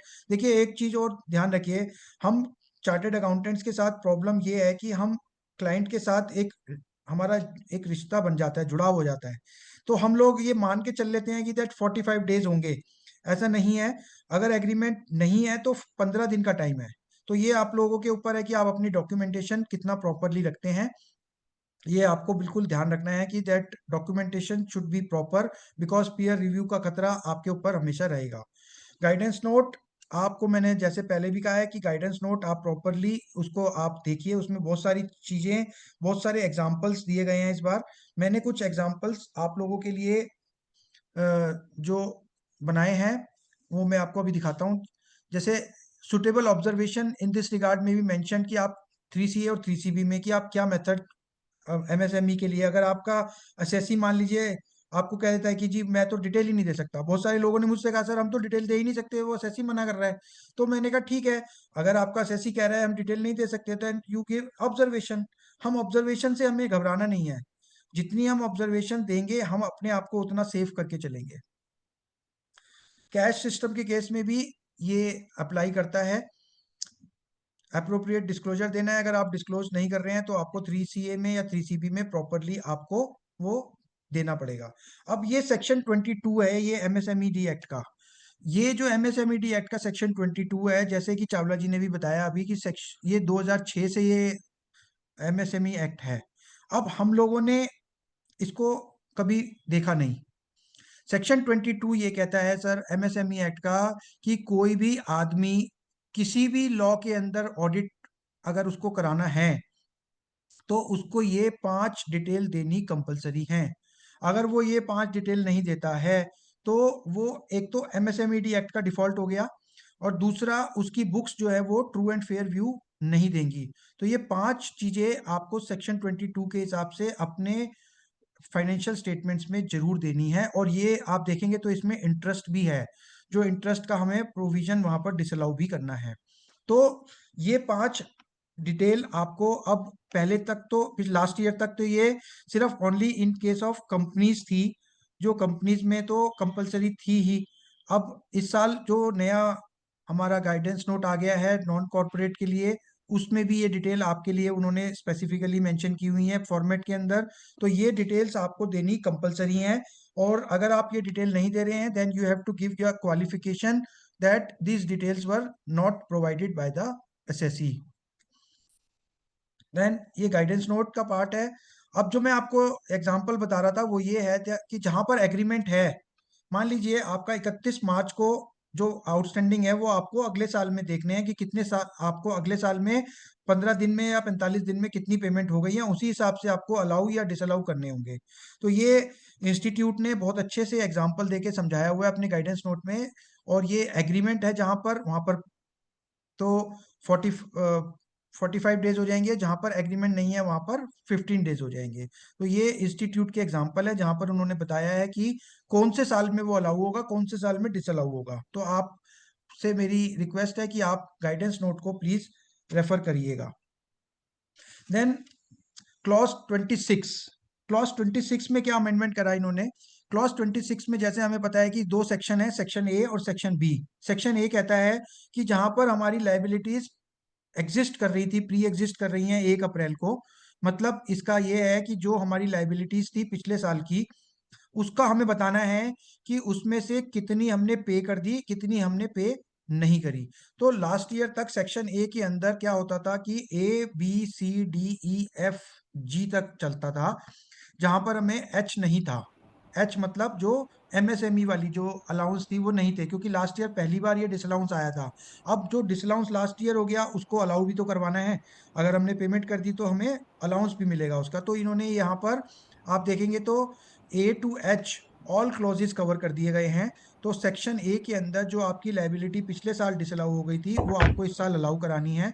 और अलाउ कराने के लिए आपको क्या करना पड़ेगा कि जो आपके डिसअलाउ हुआ था टोटल, उसमें से जितना आपने पे कर दिया उसका अलाउंस ले लीजिए, जितना आपने पे नहीं करा वो नॉट पेड में लिख दीजिए, जिससे कि वो आपकी एक चेन बनी रहेगी, जिससे आप अगले साल में उसको फिर अलाउंस मांग सकें। तो ये आप ध्यान रखिएगा, ये इस बार क्लॉज 26 में एक चेंज हो गया है। दूसरा जो इन्होंने, अगर आप ये देखेंगे तो ये यूटिलिटी के अंदर लास्ट में इन्होंने 43 BHP लिख दिया है, जहां पर ये आपको अलाउ कर रहे हैं, जो कि आपको डिसअलाउंस होता था उसको अलाउ कर रहे हैं एक ए पार्ट में। अब बी पार्ट में इन्होंने मॉडिफाई करा, बी पार्ट में से इन्होंने 43B में से एच को हटा दिया। मतलब यहां पर MSME की डिसअलाउंस नहीं करनी है अब आपको, दो जगह डिसअलाउंस नहीं करनी सर, अगर आपने दो जगह करी तो आपको प्रॉब्लम होगी। यहां पर आपकी MSME की डिसअलाउंस नहीं आएगी, MSME की डिसअलाउंस सिर्फ और सिर्फ क्लॉज 22 में आएगी। अब यहां से इन्होंने एच को हटाई दिया है, तो आपको यहाँ पर जो देने हैं वो ड्यूरिंग द ईयर लाइबिलिटी जो बनी वो ए से लेकर और जी तक, जिस क्लॉज में 43B के ए से लेकर और जी तक बनी है वही लाइबिलिटी आपको डिसअलाउंस यहाँ रिपोर्ट करने हैं। क्लॉज नंबर 28 और 29 उन्होंने ओमिट कर दिए हैं, ऑल्दो पहले जब यूटिलिटी आई थी 17 जुलाई को उसमें उन्होंने 28 और 29 दोनों ओमिट कर दिए थे, बट अभी कल जो मैंने यूटिलिटी देखी है उसमें उन्होंने 28 तो लिख दिया ओमिटेड, 29 अभी वो ऑप्शनल डाल रहे हैं।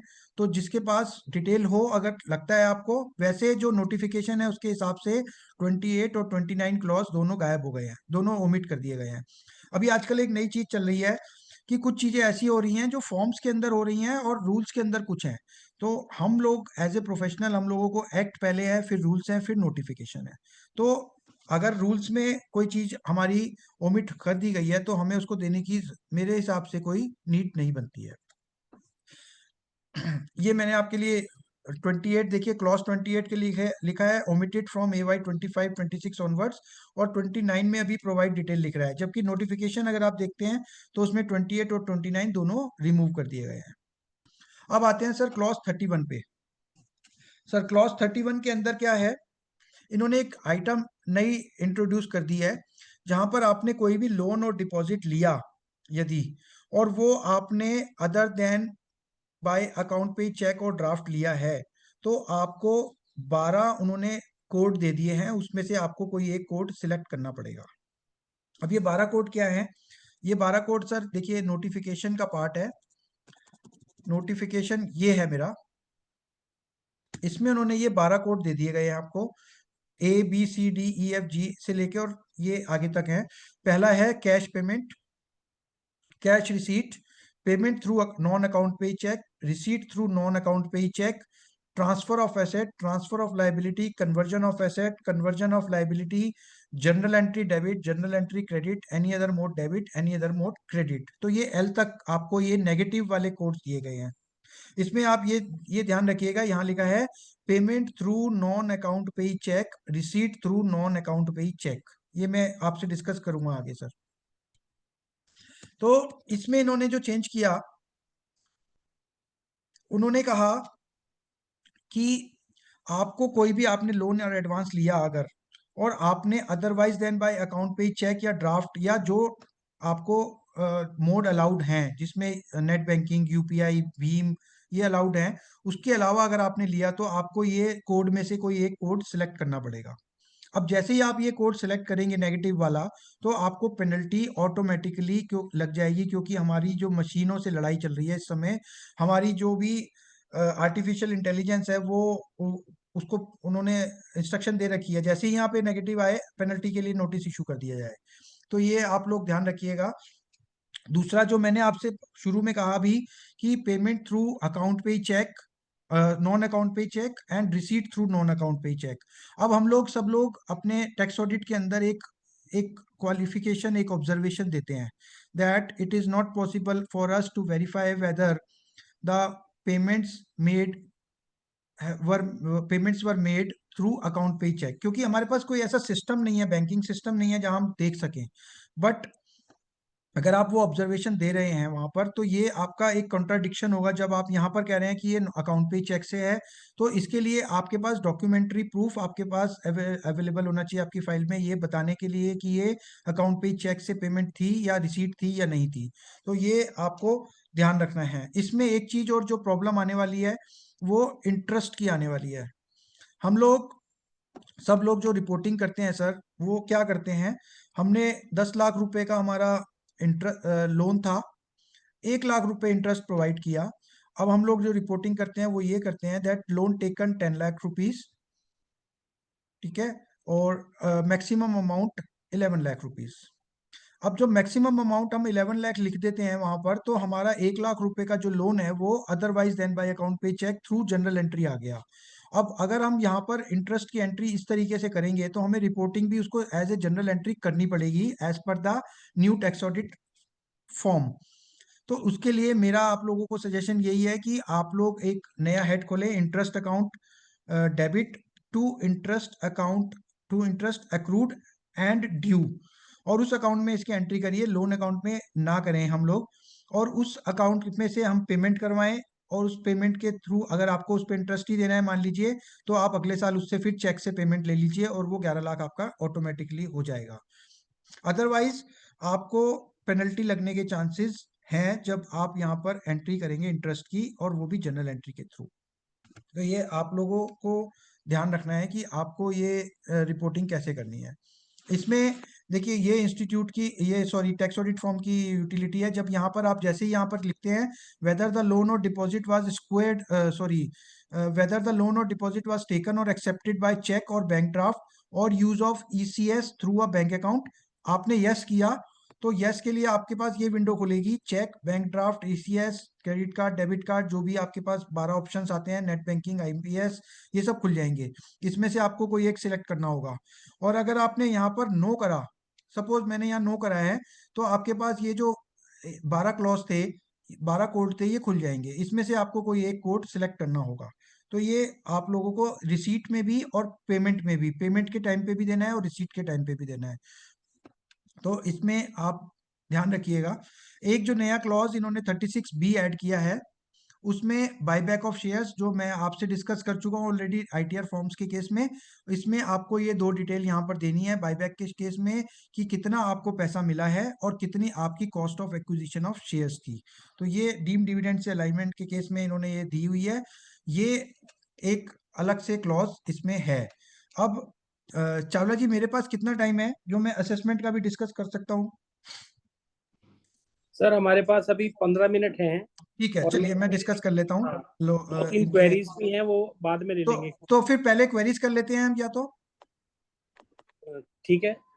ठीक है सर, पहले क्वेरीज कर लेते हैं, फिर अगर लगेगा तो मैं वो भी डिस्कस कर लूंगा, असेसमेंट भी डिस्कस कर लूंगा। दृष्टि आप क्वेरी लेंगे प्लीज। हाँ जी सर। प्लीज। सर मैं चैट बॉक्स से आपको बताती हूँ क्या क्या क्वेरीज हैं।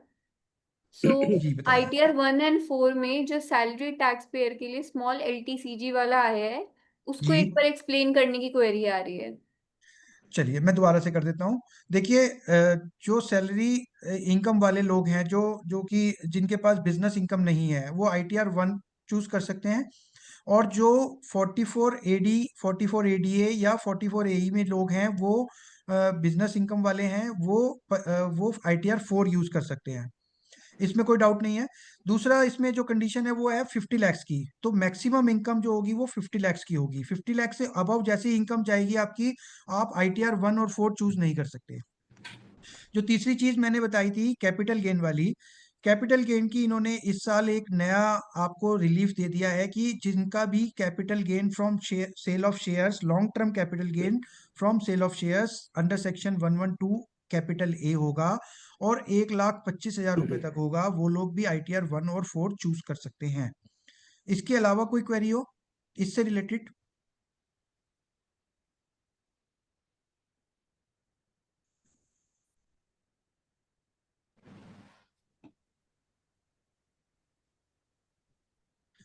एक सर क्वेरी है, do we expect change in MSME return as well?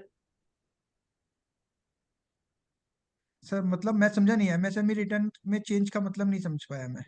MSME return जो मुझे समझ में आता है, जी वो जो कंपनीज को ROC को भरनी होती है, हाफ जी ईयरली रिटर्न, जी, उसके बारे में पूछ रहे हैं। तो उसमें कोई चेंज नहीं है, वो हाफ ईयरली रिटर्न वो हर आपको कंपनी भरनी को है, अपलोड कंपनी को करनी है। भरनी है। हाँ जी MSME बिल्कुल। फॉर्म 1 है, देयर इज नो हाँ जी fees on filing of that, but that form is to be filed within a month.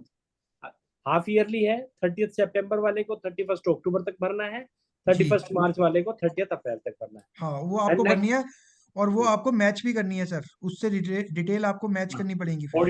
Auditor के लिए वो एक इनपुट हो जाएगा जी अपनी रिपोर्ट बनाने के लिए। हाँ, और आपका एक डॉक्यूमेंट भी हो जाएगा आपकी फाइल में रखने के लिए। दृष्टि नेक्स्ट क्वेरी सर दे मैं दीजिए। नेक्स्ट क्वेरी करती हूँ। In FA schedule details are provided for calendar year till 31st December, whereas we take in income from foreign asset for 31st March. So वो पूछ रहे हैं क्या दोनों मैच होनी चाहिए? नहीं सर, कोई मैचिंग की कोई कंसेप्ट नहीं है यहाँ पर। वो क्योंकि कैलेंडर ईयर चलता है फॉरेन के हिसाब से, तो वहां पर वो उन्होंने कैलेंडर ईयर के हिसाब से मांगी हुई है, वो आपकी मैचिंग की जरूरत नहीं है। मतलब डिस्क्लोजर और इनकम कैलकुलेशन दोनों सेपरेट है। यस। और सर नेक्स्ट है, when GST on purchases from MSC was not claimed as deduction, then why reporting amount should include GST? Yes, देखिए GST, जो अगर आप इनकम टैक्स एक्ट देखते हैं section 145A, that section clearly says that tax to be included. Although हम लोग AS2 का सहारा लेते हैं, और AS2 क्योंकि इंस्टीट्यूट हमें बाइंड करता है, और अकाउंटिंग स्टैंडर्ड 2 कहता है that we can choose exclusive method, but department ये बोलता है कि that GST is to be included in the all purchases and sales etcetera. और ये एक बहुत लंबी चौड़ी डिबेट है, जिसको कि आज तक हम लोग कभी खत्म नहीं कर पाए और ना कर पाएंगे। तो इसलिए मेरा ये मानना है, क्योंकि GST जो MSME एक्ट कहता है, MSME एक्ट क्या कहता है, MSME एक्ट ये कहता है कि that any amount payable to the MSME enterprises. अब अमाउंट पेएबल क्या होगा, अलोंग विद GST होगा। तो अगर आप मान लीजिए आप ये चाहते हैं कि हम GST को इंक्लूड ना करें, क्योंकि आप ये कह रहे हैं मैंने डिडक्शन नहीं ली, तो मेरा ये मानना है कि आप कहीं ना कहीं एक अप्रोप्रिएट डिस्क्लोजर जरूर कर दें, जिससे कि आपकी बात आगे तक पहुंच जाए। अदरवाइज क्या होगा कि आपका बिल मान लीजिए 1,18,000 रुपए का है, आपने पेबल तो MSME को 1,18,000 रुपए, 1,00,000 प्लस 18,000 रुपए, आपने डिसअलाउंस करी 1,00,000 रुपए की, और वहां पर कहीं ना कहीं मिसमैच आने की संभावना हो सकती है। तो इसलिए अगर आप ये ऐसा करते हैं, तो आप जैसे हम लोग देते हैं ना कि we have choose accounting standard 2, वहीं पर ही आप ये दे दीजिए कि हमने ये GST की कैलकुलेशन इस तरीके से करी है। मैं जैन साहब इसमें थोड़ा सा और जी ऐड बताइए। करना चाहूंगा। जी जी करिए द ना sir. Intention of the government, जी the intention of the government to disallow this amount in P&L payable to MSME on delayed payment is कि वो कहते हैं कि आपने MSME का तो पैसा रोक लिया, उसके पैसे तो दिए नहीं, और आप अपने प्रॉफिट एंड लॉस में जो है उस खर्चे को क्लेम कर रहे हैं। वो कह रहे हैं कि भैया आपने परचेज किया, माल खरीदा या सर्विसेज ली, आपने तो अपना प्रॉफिट कम कर लिया P&L में डेबिट करके, जबकि उस जिनसे माल खरीदा जो सेलर है उसको पेमेंट मिला नहीं। तो वो कहते हैं नहीं, ऐसा नहीं चलेगा। अगर आप अपने यहाँ खर्चा क्लेम कर रहे हैं तो सामने वाले की पेमेंट भी आपको ड्यू टाइम पे 15 दिन या 45 दिन जो हमने डिस्कस किया है तो हो जाना चाहिए। अब कई बार ऐसी स्थिति आएगी, मान लीजिए किसी ने 25 मार्च को माल खरीदा और पेमेंट कर दिया 10 अप्रैल को, तो अलाउड है, क्योंकि विद इन 15 डेज। और हम जब टैक्स ऑडिट रिपोर्ट बना रहे हैं या बैलेंस शीट बना रहे हैं, वो तो उसके काफी दिन के बाद बना रहे हैं। तो हमें ये भी देखना है कि 31 मार्च में आउटस्टैंडिंग ही अपने आप में क्राइटेरिया नहीं है। क्राइटेरिया के साथ साथ ये भी है कि वो स्टुपिलिटेड टाइम के अंदर पेमेंट हो जाए। अगर हमने 31 मार्च को भी माल खरीदा है, वो भी अलाउ हो सकता है, अगर वो बशर्ते कि वो ड्यू टाइम पे, यानी कि 15 डेज या 45 डेज के अंदर उसकी पेमेंट बाद में हो गई है, तब भी आपको वो अलाउड होगा। Please carry on sir. जी सर नेक्स्ट क्वेश्चन है, can loss on STCG can claim loss? मतलब ये थोड़ा मेरे तो वेग क्वेश्चन है कंप्लीट। थोड़ा वेग, इसको आप उनको बोलिए कि थोड़ा सा डिटेल में दें। हाँ, एक्सप्लेन कर देंगे तो बेटर होगा। हाँ जी सर अभी तो यही क्वेश्चन है, सचिन एक और सचिन क्वेश्चन आया है, मैं जैन साहब का नंबर भी हम शेयर कर देंगे सबके साथ, ताकि बाद में भी किसी की कोई क्वेरी हाँ, है। आप कभी भी मुझसे बात कर सकते हैं मैं चैट व्हाट्सएप। बॉक्स में डाल देता हूँ नंबर सर का। जी सर, जी सर। सर एक लास्ट क्वेरी आई है, जी financial statement for non corporate entities is required to be uploaded in new format as per latest guidance note, or we can just provide a note and prepare financial statement in old format? देखिए, मैं as a chartered accountant, आप लोग सब, हम लोग सब chartered accountant हैं, और हम लोग इंस्टीट्यूट के गाइडेंस नोट से बिल्कुल बंधे हुए हैं। और अगर हम लोग इंस्टीट्यूट के गाइडेंस नोट को हम फॉलो नहीं करना चाहते तो कौन फॉलो करेगा? तो मेरा आप लोगों को सजेशन यही है कि आप लोगों को नए फॉर्मेट में ही बैलेंस शीट बनानी चाहिए। हमारा जब इंस्टीट्यूट हमसे 2 साल से ये कह रहा था कि ये 2 साल से हमारे पास ये गाइडेंस नोट अवेलेबल था, और 2 साल से हमारा इंस्टीट्यूट हमें बता रहा था कि हमें ये करना है, और अब जब ये कंपलसरी हो गया है तब हम ये कह रहे हैं कि हम ओल्ड फॉर्मेट में बनाएंगे, तो मेरी समझ से बाहर है। मैं आप लोगों को सजेस्ट यही करूंगा कि ओल्ड फॉर्मेट में बैलेंस शीट ना बनाएं, और अगर आप ओल्ड फॉर्मेट में बनाते हैं तो इंस्टीट्यूट का गाइडेंस नोट ये बोलता है that it will be not be showing true and fair view of your financial statements. तो आपको फिर ट्रू एंड फेयर व्यू पे अपना ऑब्जर्वेशन देनी पड़ेगी। तो आप देख लीजिए, आप इसके लिए अगर तैयार हैं तो आपकी मर्जी है। मेरे हिसाब से आपको न्यू फॉर्मेट में ही बैलेंस शीट बनानी चाहिए, और ये बात मैं अपने हर सेमिनार में बोल रहा हूँ कि आप न्यू फॉर्मेट में ही बनाइए। ऑल्दो हो सकता है फर्स्ट ईयर में आपको थोड़ी सी प्रॉब्लम होगी, कुछ केसेस हैं, कुछ प्रॉब्लम एरिया हैं, जैसे डेप्रिसिएशन वाला एरिया है, जो 2-3 एरिया है जहां पर हमें प्रॉब्लम हो सकती है। बट क्या हम चार्टर्ड अकाउंटेंट होके डर जाएंगे क्या इन चीजों से? हमें बनाना है तो बनाना है, और हम चाहें तो हम कुछ भी कर सकते हैं। तो हमें ये नए फॉर्मेट में ही बनानी चाहिए please. Sir can STCG loss claim in ITR 1? होगा मे बी, टाइपो है। ITR 1 में आप देखिए, ITR 1 में आप शॉर्ट टर्म कैपिटल गेन के लिए ITR 1 नहीं है। ITR 1 is allowed only for long term capital gain up to ₹1.25 lakh. Last year तक तो कैपिटल गेन के लिए था ही नहीं। इस साल उन्होंने जो ओपन किया है वो सिर्फ long term capital gain up to ₹1.25 lakh के लिए ओपन किया है। तो short term capital gain is not loss, और gain is not allowed. Next query है, if PDC check issued to इसका एक जवाब तो सेकंड चावला म्यूट जी, कर। इसका जवाब तो चावला जी दे देंगे हमारे। सर पीडीसी आप दे सकते हैं, लेकिन पीडीसी का मतलब है कि आपके अकाउंट में वो amount within the stipulated time debit हो जाना चाहिए। आपने 31 मार्च को माल खरीदा, 31 मार्च को ही पेमेंट कर दिया, आपकी बुक्स के अंदर वो अकाउंट जीरो हो गया, लेकिन इसका मतलब ये नहीं है कि वो पेमेंट हो गई। वो पेमेंट तब मानी जाएगी जब आपके अकाउंट में वो जो पेमेंट है वो डेबिट हो गई। अगर डेबिट नहीं हुई, पीडीसी दिया हुआ है, ऐसे तो सारी दुनिया यही कर लेगी फिर। ठीक है ना जी? तो this is not allowed. PDC allowed है, बट वो पास हो जाए with in the time, within the time frame given under the act. Next, please. Sir, all NSE is required to prepare new format balance sheet, even if audit is not required to be done in any act.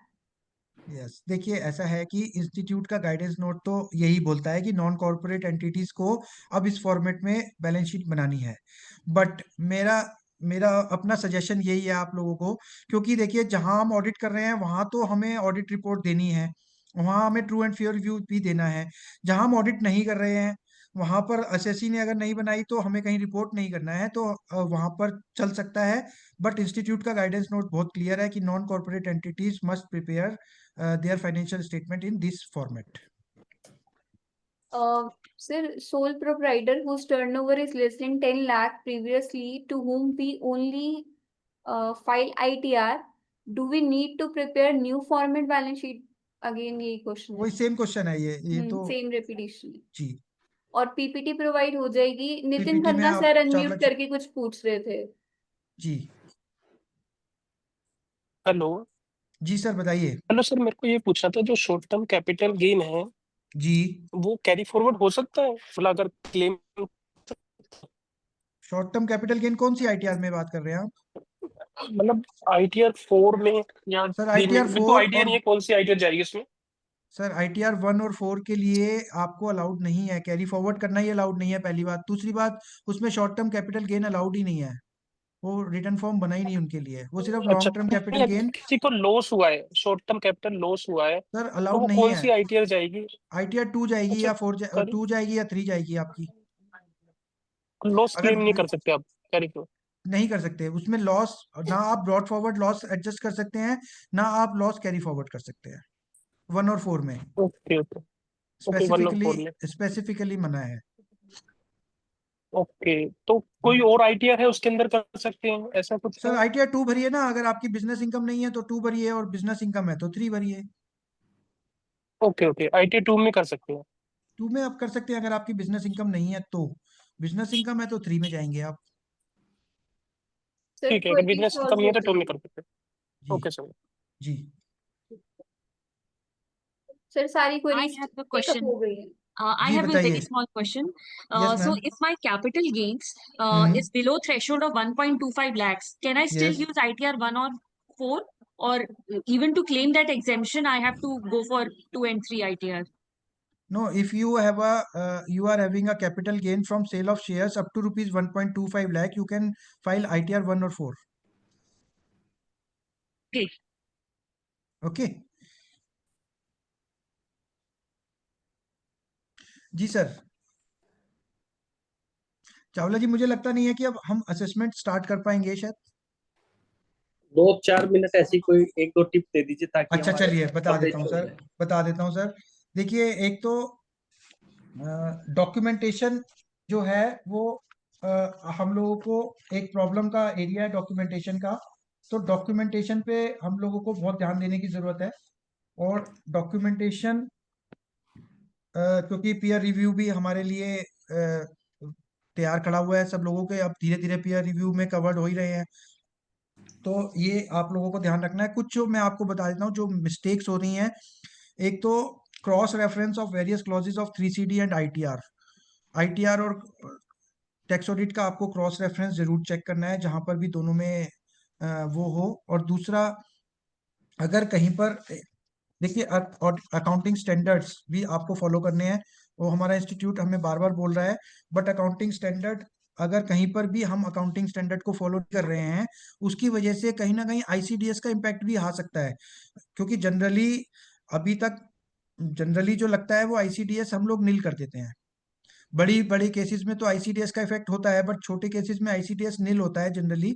But अगर हमारा कोई और accounting standard follow नहीं हो रहा है, जैसे कि अकाउंटिंग स्टैंडर्ड 10 है, प्रॉपर्टी प्लांट एंड इक्विपमेंट वाला है, वो हमारा फॉलो नहीं हो रहा कहीं ना कहीं, उससे अगर कहीं आईसीडीएस का इफेक्ट आ रहा है तो हमें रिपोर्ट करना चाहिए। क्योंकि हम लोग सब जो डब्ल्यूडीवी पे डेप्रिसिएशन कैलकुलेट कर रहे हैं, ऑल्दो AS10 हमें अलाउड नहीं करता डब्ल्यूडीवी मेथड, वो कहता है कि आपको जो डेप्रिसिएशन क्लेम करना है वो एज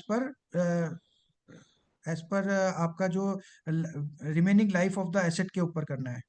तो वो हो गया, या AS15 का हो गया, AS22 का हो गया। जहां पर भी इस तरीके से हम AS का डिफॉल्ट कर रहे हैं वहां पे कहीं ना कहीं हमारा ICTS भी इफेक्ट होता है, तो वो आप लोग ध्यान रखिएगा। एक दूसरा, 3CD के अंदर कई जगह पर नील और नॉट एप्लीकेबल वो हम लोग नहीं लिख रहे हैं, वो क्योंकि हम लोग सॉफ्टवेयर पे रिलाई कर रहे हैं और सॉफ्टवेयर उस जगह को खाली छोड़ रहा है। तो मेरी आप लोगों को सजेशन ये है कि आप लोग जब भी 3CD भरें तो एक फॉर्म का प्रिंट आउट रफ पेपर पे या कैसे भी निकाल के उसको चेक करें और उसको प्रॉपरली थॉरोली चेक करके उसमें जहां पर भी आपको कमेंट लिखने हैं नील नॉट एप्लीकेबल या method of valuation of stock लिखना है अलग से, तो वो आप जरूर लिखें ढंग से।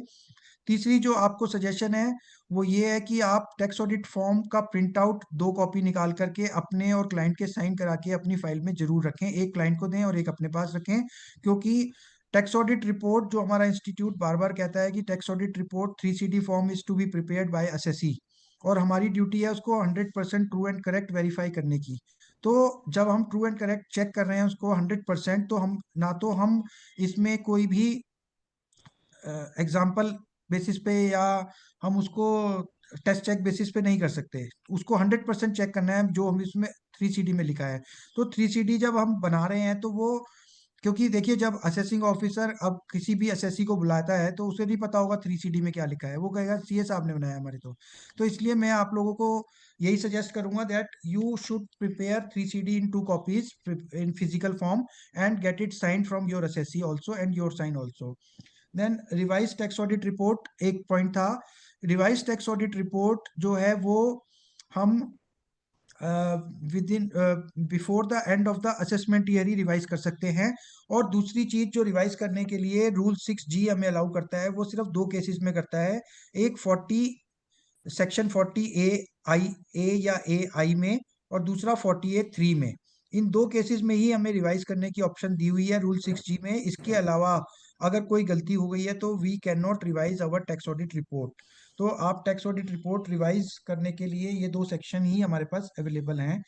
तीसरा, क्लॉज 40 के अंदर जो हम लोग रेशोज लिखते हैं उसमें हम लास्ट रेशो जनरली स्किप कर देते हैं, वो आप लोगों को हमें सबको लिखनी चाहिए, क्योंकि देखिए अब हम सब लोग, जैसे मैंने पहले भी कहा कि हम लोग आर्टिफिशियल इंटेलिजेंस के साथ लड़ाई कर रहे हैं। तो अब कल को डिपार्टमेंट को तो क्या जा रहा है, एक एक सेकंड लग रहा है, उसने एक इंस्ट्रक्शन देनी है कि जिन्होंने आइटम 4 नहीं भरी है क्लॉज रेशो, उनको आप बता दीजिए, तो आपको 10,000 रुपीज की पेनल्टी, आपको पता है टैक्स ऑडिट रिपोर्ट के लिए एक पेनल्टी 10,000 रुपीज की आपके पास तैयार खड़ी हुई है। यूडीआईएन में चेंज आ गया है इस बार। यूडीआईएन में आपको अपनी क्वालिफिकेशन या डिसक्वालिफिकेशन जो भी है वो भी आपको मेंशन करनी है इस बार। तो जो भी आप टैक्स ऑडिट रिपोर्ट में क्वालिफिकेशन देंगे या डिसक्वालिफिकेशन देंगे या डिस्क्लेमर देंगे, जो भी है वो आपको यूडीआईएन में भी मेंशन करनी होगी। देन फिक्स्ड एसेट्स जो आपने कैश में परचेज किए। अब कैश में जब आप फिक्स्ड एसेट परचेज करते हैं, then as per act you are not eligible for depreciation on that. तो उसके लिए आपको 0% डेप्रिसिएशन होगा, और आप एक नई कैटेगरी बनाएंगे 0% की, उस पर आपको डेप्रिसिएशन नहीं मिलेगा। ये कुछ छोटी छोटी चीजें थी। पेटीएम का आजकल बहुत चलन चल रहा है, पेटीएम रिसीट्स आ रही हैं लोगों की, तो वो भी आप लोगों को वेरीफाई करनी होगी, स्टेटमेंट निकल जाती है पेटीएम से भी, आप लोगों को थोड़ा सा देखना पड़ेगा। और साथ ही साथ आप ये भी कर सकते हैं कि GSTR 9 और 9C जो एनुअल रिटर्न है जीएसटी की, वो आप साथ के साथ रिकंसाइल कर लीजिए, जिससे कि उससे रिलेटेड कोई डिफॉल्ट हो वो आप टैक्स ऑडिट में, या टैक्स ऑडिट से रिलेटेड कोई हो वो आप उसमें वाइसा वर्सा ले सके। तो ये कुछ सजेशंस थे, कुछ ऐसी थी चीजें जो आप लोगों को, मुझे लगता है कि आपको ले लेनी चाहिए। ड्राफ्ट कंप्यूटेशन ऑफ इनकम है, जैसे हम क्लॉज 8A में, टैक्स ऑडिट के क्लॉज 8A में हम बताते हैं कि असेसी ने न्यू रिजीम ऑप्ट करी है या ओल्ड रिजीम ऑप्ट करी है। अब पता चलता है हमने टैक्स ऑडिट में लिखा न्यू रिजीम, जब क्लाइंट असेसी रिटर्न भरने गया तो उसको लगा ओल्ड में फायदा हो रहा है ज्यादा, तो वो उसने ओल्ड चॉइस चूज कर ली। अब वहां पर टैक्स ऑडिट में हमने न्यू लिखी हुई है, तो हमारे पास कोई डॉक्यूमेंट तो होना चाहिए बताने के लिए कि हमने न्यू क्यों लिखी। तो ड्राफ्ट कंप्यूटेशन ऑफ इनकम एक आप ले लीजिए और उस पर असेसी के सिग्नेचर करके अपनी फाइल में जरूर रखिएगा। सो एक सर ने बोला है, राम प्रसाद जी ने, शायद असेसमेंट का भी बता दो प्लीज। तो असेसमेंट के लिए, क्योंकि मेरे को टाइम परमिट नहीं कर रहा है थोड़ा सा, तो चावला जी से मैं रिक्वेस्ट करूंगा, शायद हम असेसमेंट का और 148 का एक सेमिनार वेबिनार रख लेंगे नेक्स्ट वीक या नेक्स्ट टू नेक्स्ट वीक, और हम उसमें डिस्कस कर लेंगे सर। एक छोटी और सी फिर क्वेरी भी हो रहा है। सर, फिर भी अगर कुछ और अगर queries हैं? सर फिर भी अगर किसी को असेसमेंट से रिलेटेड कोई पॉइंट हो तो मेरा नंबर चावला जी ने इसमें शेयर कर दिया है, मुझसे पूछ सकते हैं। जी बताइए। सर असेसमेंट ईयर 24-25 में बिलेटेड रिटर्न फाइल हुई है, तो करंट ईयर में क्या लॉसेस कैरी फॉरवर्ड हो सकते हैं? नहीं, बिलेटेड रिटर्न के लिए कैरी फॉरवर्ड अलाउड नहीं होता है। ये बिलेटेड तो रिटर्न शुरू में से शुरू से है ही ये तो तो। है कि अगर आपको कैरी फॉरवर्ड ऑफ लॉस करना है तो टाइम पे ही रिटर्न फाइल होनी चाहिए। यस। बहुत स्टैंडर्ड लाइन है हमारे income tax act. Next please. और सर ITR 1 और 4 में जो अमेंडमेंट आई है लॉन्ग टर्म कैपिटल गेन से रिलेटेड, उसमें क्वेश्चन पूछ रहे हैं कि वो कैसे इनपुट करना है, उसके लिए न्यू शेड्यूल ऐड हो गया है इस ईयर से। हाँ, वो ITR 1 और 4 में शेड्यूल है कैपिटल गेन का, वो आप डाल सकते हैं उसमें। बस sir queries are done. So, now I request sir, I have a question, sir. Yes ma'am, या yes please ma'am. So you just now said that ITR 1 and 4, as long as my capital gain is up to 1.25 lakhs, I can use these two ITRs. Yes. But if it exceeds 1.25 lakhs, then I have to use ITR 3 and 4, right? Yes, 3 and 4 नहीं, 2 and 3। 2 and 3. Yeah. Yes. Thank you, sir. Okay. Now I request Drishti to please present formal vote of thanks. I would like to thank our guest speaker, Mr. Sachin Jain sir, for providing this wonderful session and giving his practical advice on the amendments and latest issues, creating tension between CAs. And I would like to thank our organizer, CA Dr. Raj Chawla, for organizing this wonderful session. And let's complete it on a good note. And thank you all the members attending this program and making this our webinar very interactive and successful. Thank you everyone. Thank you sir, thank you so Thank much. you, sir. Thank you.